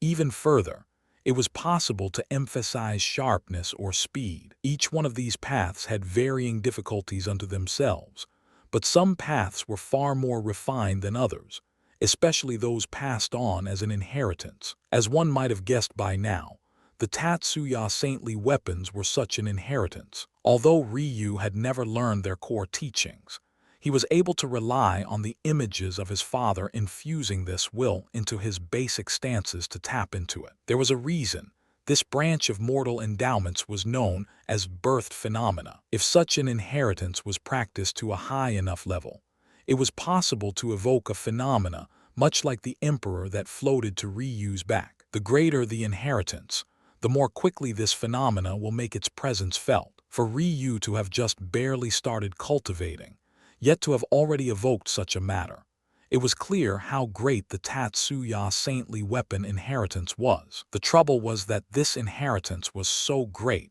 that a mere Ryu had no ability to manipulate it to his will. He wanted to fuse the quintessence of the inheritance with his weapon while using a single arm, but even after almost a year of attempts, he failed again and again. He thought that tempering himself with this beast forest was the key to improvement, but although his battle sense had improved by leaps and bounds, he had met a hard wall of opposition toward his true goal. Ryu sighed, releasing his aura and allowing the phenomena to fade. There is only 1 week until the coronation games. I no longer have the time to idle. If one could see the image of Ryu sighing at his lack of strength while standing amidst a pack of dead second-order beasts, they might faint in anger. To make matters worse, the Den Alpha was actually a lower third-order beast, yet it had been completely toyed with by Ryu. The ranking of beasts was incomparably simple. The 1st through 12th orders referred to the 12 stages of human cultivation. A first-order beast was the equivalent of an awakening realm expert, while a third-order beast was the equivalent of a Kai refinement realm expert, so on and so forth. For Ryu to eliminate a den of dozens of second-order beasts supported by a third-order alpha, while restricted to just 5% of his strength, his improvement was clear. This matter only became more shocking when it was considered that he was a mere peak pulse opening realm expert. Looking down at himself, Ryu realized that he was still naked. He had not been able to find suitable clothes and was unwilling to wear the natural order sex disciple robes, so he simply trained in the nude. Considering the glow of his body, it was not very good for stealth in the night. These dire wolf corpses can make me some nice and sturdy leather robes. The defense will be decent as well, Ryu thought to himself as he began dissecting the corpses. Although he was not exactly an expert tailor due to his inability to cultivate, Ryu often passed time in his last life dabbling in the 4 arts: calligraphy, painting, music, and domain. So he was confident that with some practice, he could make something decent in a week. Like this, his days of training were coming to an end. Ryu entered the bounds of the natural order sect once more for the first time in months. By now, the foul stench of rotting corpses had disappeared due to Ryu digging a mass grave for the fallen disciples and families. This left the sect smelling of its normal natural air, the kind only possible when dense Kai congregated in an area. Knowing he did not have much time, Ryu sped to the upper echelon gardens of the sect, finding a familiar scene of sweet water and refreshing nature. However, what dampened this atmosphere were the over 50 barrels, each standing at over 1 meter tall. It would not have been so bad had it not been for the fact that all 50 were filled to the brim with beast blood and spiritual roots. These barrels were initially what Granny Miriam left for Ryu in her spatial ring. They were what had once held his water, an amount Granny Miriam claimed would last 5 years. Given the amount, it was clear she had not exaggerated. If anything, she went a bit overboard, but that only brought warmth to Ryu's heart. Due to the fact he did not have an exact destination after accomplishing his goals here, Ryu planned to head to the immortal plane immediately following the coronation games. Although other cultivators had to wait until they reached the divine vessel realm to breach the immortal barrier, one had to understand that this was just a sort of trial for lesser talented mortals. In reality, The immortal barrier was not a simple gate. Instead, it was a road that increased with added pressure as one walked along it. To make a complex matter simple, it was normally impossible for anyone below the divine vessel realm to survive this pressure. In fact, even those above the divine vessel realm struggled, as the pressure increased proportionate to cultivation. However, Ryu's ancestral Great Circle allowed him the ability to ignore the pressure of the immortal barrier. Even the far more difficult barriers on higher planes were nothing but a joke to him. He would not even feel it. Essentially, all that was keeping him here was revenge for his granny Miriam. After filling the final barrels with the blood and spiritual root of the wolf alpha, Ryu took out 14 spatial rings. When compared to the ring Granny Miriam gave him, the space within these rings was pitiful. However, they were still the private possessions of the upper echelon of the natural order sect. Before Ryu gave them a proper burial, he took the liberty of taking them for himself. Although this made Ryu feel slightly uncomfortable, when he thought of the hardships his family was likely going through right now, he ignored his pride and took them. He needed whatever he could to improve as quickly as possible. With a thought, he erased the spiritual markings on the rings. This should have been more difficult, after all. He was a mere pulse-opening expert, while even the lowest of their owners was of the spiritual severing realm. But Ryu's mental realm was on another level. While he had started on the road of true mental realm cultivation, none of these 14 men and women had. Soon, piles of resources grew before Ryu, causing him to nod slightly. Of the 14 experts, 10 were of the peak spiritual severing realm, 3 were half-step divine vessel experts, and their sect master was of the lower divine vessel realm. As such, given his current circumstances, Ryu could not turn his nose up at their possessions. Mortal Kai stones. Good, Ryu thought to himself. Within the martial world, there were 3 forms of cultivation Kai. The first was what Ryu made use of now, Mortal Kai. The second was Immortal Kai, and the last was Chaotic Kai. In order to step into the connecting heaven realm, it was necessary to comprehend Immortal Kai, while Chaotic Kai was something far from Ryu currently. These so-called Mortal Kai stones were filled with Mortal Kai, and were the basic currency of the martial world. Actually, the reality was that these mortal stones were invaluable on the mortal plane. It was to the point where the vaults of the natural order sect were filled with gold and silver instead of these stones. This was a basic difference of the mortal and immortal planes, so the upper echelon monopolized the Kai stones and only distributed gold and silver to their disciples. Considering their scarcity, this makes sense. Luckily for Ryu, the lowest immortal plane, the pedestal plane, used these mortal Kai stones as their currency. Gold and silver were useless to them. Unluckily, as expected of a rare resource, the upper echelon of the sect hardly had much. 1,000 inferior Kai stones and 20 medial Kai stones. This should be enough for now. What Ryu did not know was that, although the immortal plane used Kai stones as their basic currency, this was mostly for the inner regions. For the outer ring, which would be his first destination, gold and silver was still highly prevalent. This fortune he had accumulated would make him among the richest in the outer ring, especially considering that one medial stone was worth 100 inferior stones. Aside from these Kai stones, Ryu found 3 lower earth-grade treasures. Unfortunately, they were all swords, so he set them aside to sell. Continuing on, he found a few precious spiritual plants of the earth grade as well. These were treasures these elders likely fought 4th and 5th order beasts for, but in the end, they landed in Ryu's hands. There were 6 Kai whispering stalks, but what caught Ryu's attention was the singular stalk of bone separating root. This was the first valuable body tempering spiritual plant Ryu had found. Although Ryu had spent months in the beast forest, he had only fought a single 4th order beast. At that time, he was forced to abandon his training and use his full power. Even then, he almost died and was forced to take half a month to recover. Back then, all he received in return was yet another 3 Kai whispering stalks. He only had not used them yet due to certain restrictions he was facing.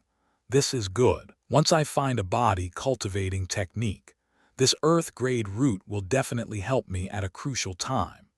Ryu carefully put the spiritual plants away before carelessly tossing the endless piles of gold and silver into one of the 14 rings and into a corner of his own. Just when he was prepared to begin tailoring clothes for himself, he froze. Beneath his feet, the crunching that undeniably meant he stepped on something caught his attention. Ryu's eyes shot open. He had gotten used to pretending to blind for his own protection, but what could have escaped his senses? When Ryu opened his eyes, he found that he had stepped upon a bow that was as black as obsidian. There also seemed to be a dainty black glove attached to its string. From cursory inspection, Ryu was not very impressed. He thought he might have stumbled upon a treasure, but what he found was a mere peak black-grade bow. If he remembered correctly, this bow actually came from the sect master's ring. As for the dainty glove, it was such a size because the natural order sect's master was a woman. The 3 half-step divine vessel, grand elders, all had lower earth-grade weapons, but the sect master was left with a peak black-grade bow. How odd! Ryu lifted the black bow from the ground, but his eyes contracted at its weight. This bow was actually almost 200 jin heavy. That was easily 20 times the weight of his current lower common grade spear, glaive and halberd for a weapon that was not known for its heftiness. After Ryu opened his 6 body pulses, his base strength had increased to about 2,000 jin, so there was no problem lifting this bow with his raw strength. It was just surprising because bows were not usually so heavy. To make matters odder, the size of this bow was incredulous. The attachment of the dainty glove completely did not match the bow's over 2-meter-long arc. It stood as tall as Ryu himself. It was only then that Ryu decided to intently inspect this bow. The truth was that he had already abandoned the path of the bowman. He had his hands full with trying to comprehend the Tatsuya, saintly weapons. Although it would make his grandpa Kunan sad to hear it, it was the truth. However, when Ryu realized that the true treasure was not the bow, but rather the dainty glove, his eyes could not help but light up in interest. At first, he had thought that the glove was simply the habit of a woman. Even as their leader, the sect master might have been enamored with her looks even in her old age. The glove, or so Ryu thought, was likely a method of protecting her fingers from becoming calloused. But who would have known that this dainty glove was actually a unique grade treasure? This glove is most definitely the heirloom of this sect. Ryu's eyes shone, delving into the secrets of the glove. A unique grade treasure fell into a special category of its own. It was possible for it to be even better than some origin grade treasures, but it was also possible for it to be inferior to even a common grade treasure. Unfortunately, it seemed that this glove was closer to the latter than the former. However, surprisingly, Ryu was not disappointed. What an amazing crafted treasure! Truly the natural order sect. Ryu plucked the glove from the bow's string, turning it in his hands. By relying on the nourishment of its master's understanding of the natural order, this glove is able to form an arrow of corresponding power. It seems that despite calling themselves the natural order sect and passing this glove down for generations, the sect was never able to make this glove into the treasure it should have been. Up to now, Ryu had comprehended a mortal endowment. If his level were to be labeled by those of the immortal plane, they would call him an heir. This was the first level of the so-called mortal endowment, and a step many cultivators died before ever reaching. Of these levels, there were 7. The first was Ryu's heir level, the second was the impose level, the third was the rule level, followed by the small realm level, the dominion level, the divinity level, and finally the deity level. Each of these realms had their own associated titles. Heir was associated with the inheritor title. A step forward and one would be known as a lord, then a ruler, then a monarch, then a sovereign, a minor god, and finally a god. So Ryu could be called a spear heir, or a glaive inheritor. What this black glove needed was Ryu's steady improvement in these realms. Not just the mortal endowment realm alone, but also the natural enlightenment realm, which followed a different system. With a thought, Ryu ignored the black bow for a moment and tried to slip the glove on. At first it resisted, causing Ryu's brow to furrow. But it was only then that he realized that the spiritual mark left on this glove was reinforced over many generations, making it more powerful than normal. In the end, it took Ryu 3 days to chip away and finally destroy this mark to claim this treasure for himself. Finally, the glove shifted, morphing and widening to fit Ryu's large hand. In that moment, it trembled with excitement, feeling that Ryu's essence was very deep, or at the very least, deeper than it was used to. As though it was a hungry child, it greedily gobbled up this essence, glowing a faint, translucent light. This essence was not Ryu's own energy. The energy used to cultivate was known as mortal Kai, but essence was a natural energy of the heavens. This was the energy that Ryu's comprehensions were rewarded with. When one's understanding of the mortal endowment or natural enlightenment deepened, it was this energy that increased the strength of your attacks. It also happened to be this kind of energy that this black glove loved the most. So the sect master never reached the air realm.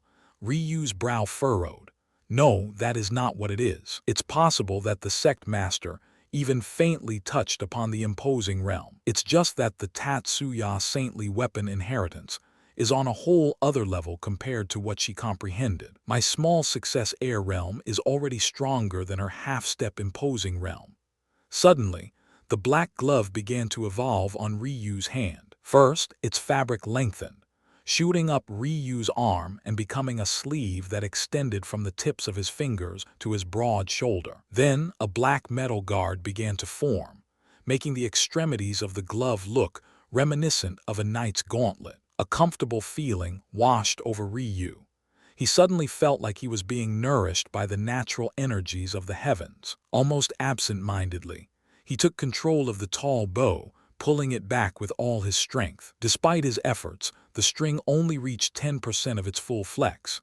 Yet, a dense energy of spear, halberd, and glaive kai swirled into one, forming an arrow of unfathomable, pulsing power. The winds blew fiercely around Ryu, causing his white hair to whip about. However, his rapidly draining spiritual kai woke him up from his trance, causing the arrow to dissipate. If he had actually let it go, the illusory formation that protected this sect would have been blasted to oblivion. He suddenly understood why the bow was so heavy, and why the sect master never tried to find herself an earth-grade bow. Only a bow with an incredibly sturdy build could withstand such a powerful arrow. I cannot let this treasure go to waste. I will follow both paths, Ryu thought resolutely.